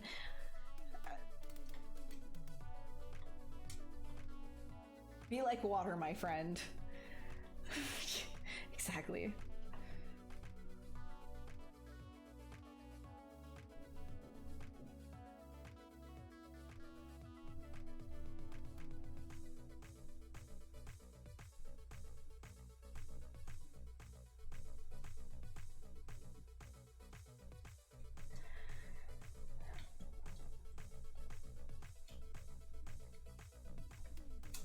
Yeah, this thing down here though is, like I said, it's bugging me, so I'm gonna work with it.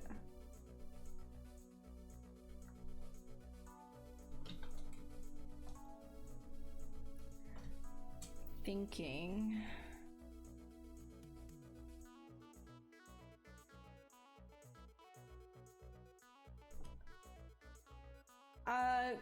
Golden, I'm sorry, I'm not 100% sure what you're saying. I speak English, sorry.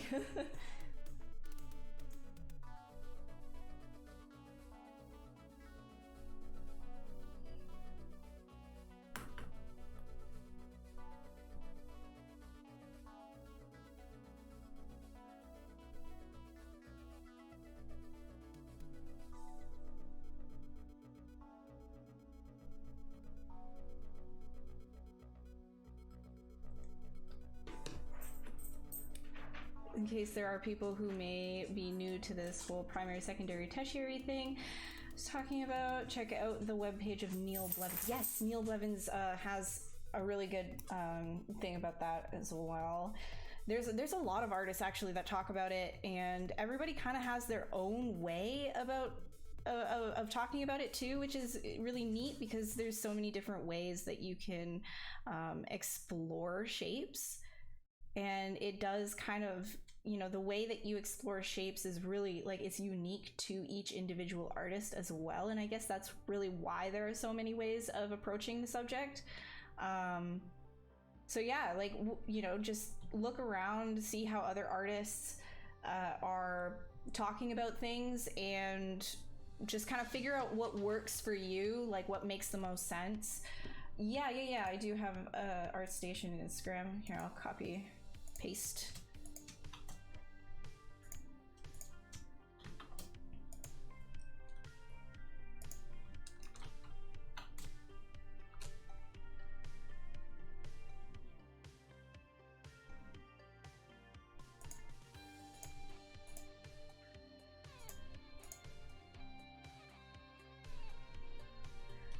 All right, is it a she or a he? Why not both? So I never dynamesh this thing. I'm gonna save it.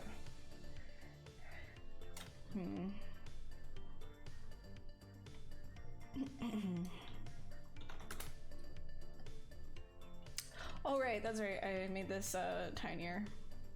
There we go. Ooh, hello. Uh-oh.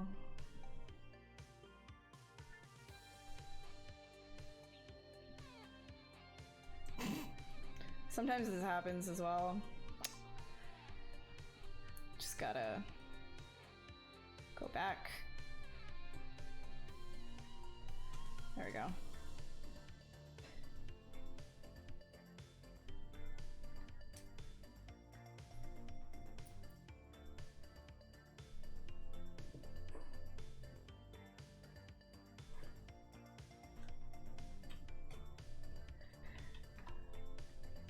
All right, so we've got like 10 more minutes, which is good because I really gotta pee. So now we're gonna sit here for 10 minutes and just kind of do some fun detail work while you have the amazing mental image of me having to pee really bad. Just gonna, you know, sit here awkwardly.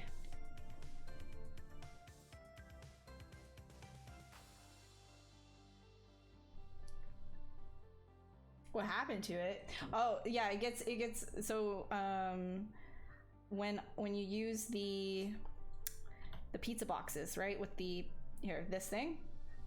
So when, like, if you're using all subtools, like transpose all subtools, sometimes there's a weird bug that happens if you what's it called? Undo a couple of times after, you know, transposing all. Sometimes it will undo a couple of subtools. It'll think that like it's attached to a bunch of other subtools or something like that, and then it kind of just like undoes itself to the prior size, and you just have to go back and on the history slider and just kind of like push it back to the tiny size or big size or whatever your size was that you had edited. It's just a weird kind of like bug thing that happens. You're not dancing yet, it's not that bad. I mean, I feel like the more I move, the more I want to go, so I'm trying to be still.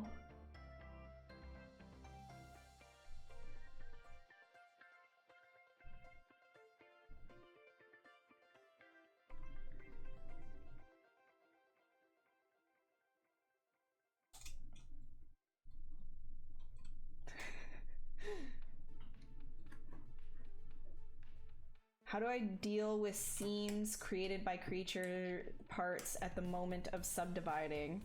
Seams created by creatures' parts at the moment of subdividing. Do you mean like your UV seams? Like you get seams when you subdivide? I'm not 100% sure I follow what you're talking about. My apologies.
Alright, see ya, Golden. Have a good night. Seams at the moment of subdividing. For instance, torso and arms, the vertices connecting them get separated when you sculpt and you notice those seams. Right, so okay, so are you here, hold on, let me. So are you like, if I were to grab this and do this and saying split masked, right? Like, so is this essentially what's happening? You go like that and now you have a seam? Is that what you're talking about? Like it looked like fine, but then you subdivide and it's like this? Because what I would say is either you have to go in and here, look, so it essentially it means that the border vertices are like they're just getting smoothed down, right? The way that ZBrush calculates its subdivision, it doesn't keep the border vertices like where they were. So you need supporting geometry in order to help that. So if you insert like an edge or something there, that will probably solve your issue, right? If I go Control D, I mean, there is like a bit of a seam there, but there needs to be some kind of like supporting geo to help that out. But in order to be safe about it, right? So that's how you would do it, is add supporting geometry.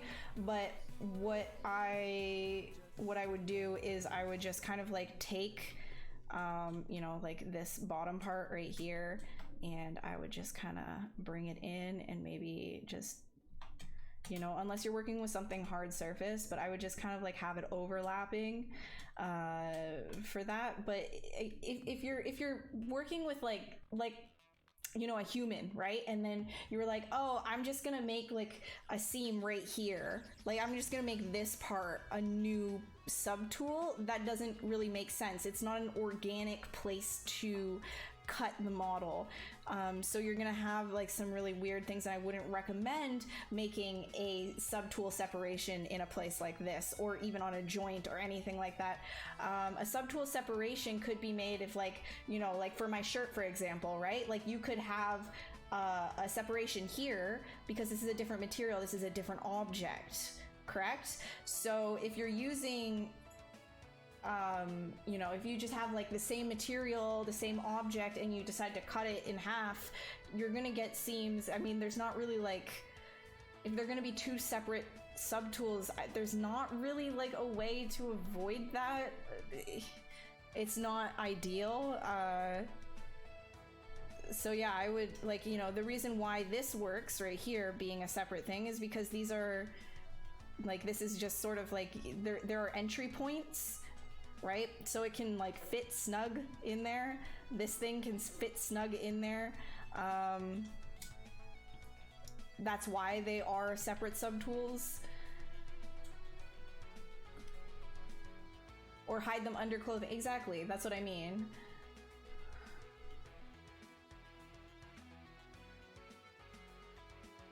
Thanks, Golden. Also has the stitch option to weld 2 points together. Yeah, but I think he's talking about like two separate subtools, and I think his problem might be the fact that he's taking one object and cutting in the middle of it, which doesn't make sense when you're working with organics, because then, yeah, like, you know, they need to have an organic entry and exit point sort of thing somewhere. Like you can hide the seam. That's where you would make your new subtool. You just don't kind of, like I wouldn't like just like cut right here, right? I wouldn't cut right here and then call that like the front part of the arm and the lower part of the arm. What I could do though, because this is a joint, like, but like more of like an insect joint, and I could literally just create some kind of a ledge over top of this, then I could cut it right here, create some kind of like an organic looking ledge and fit that underneath, and then it'll look like it's just, you know, just two parts sticking together, right? So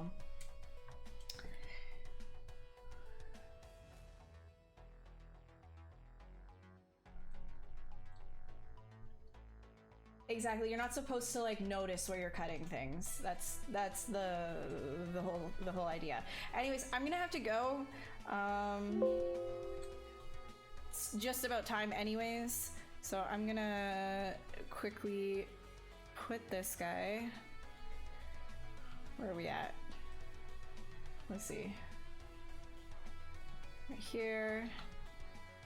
What? Hello? Oh, right, that's right. I can't.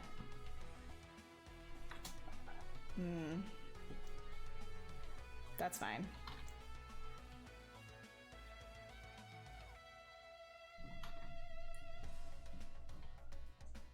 Ah! Fine, I'll do it this way. Wow.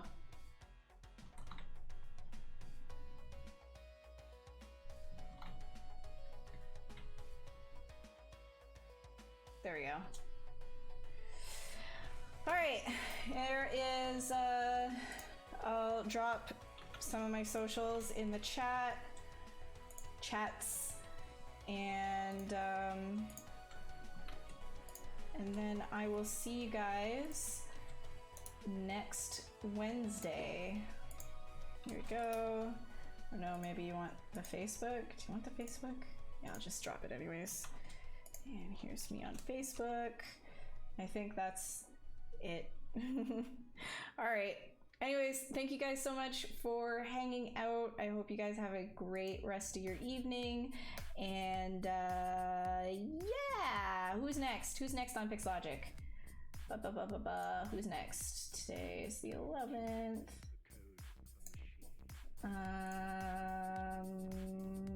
Oh, Matt's right after me. So literally in like a half an hour, Matt Thorpe's going to be on talking about character design as well, and probably conspiracy theory. So check him out. He's really fun. He has a great stream, and I hope you guys have a great rest of your night. Okay, thank you. Have a good time doing whatever you're doing. Bye.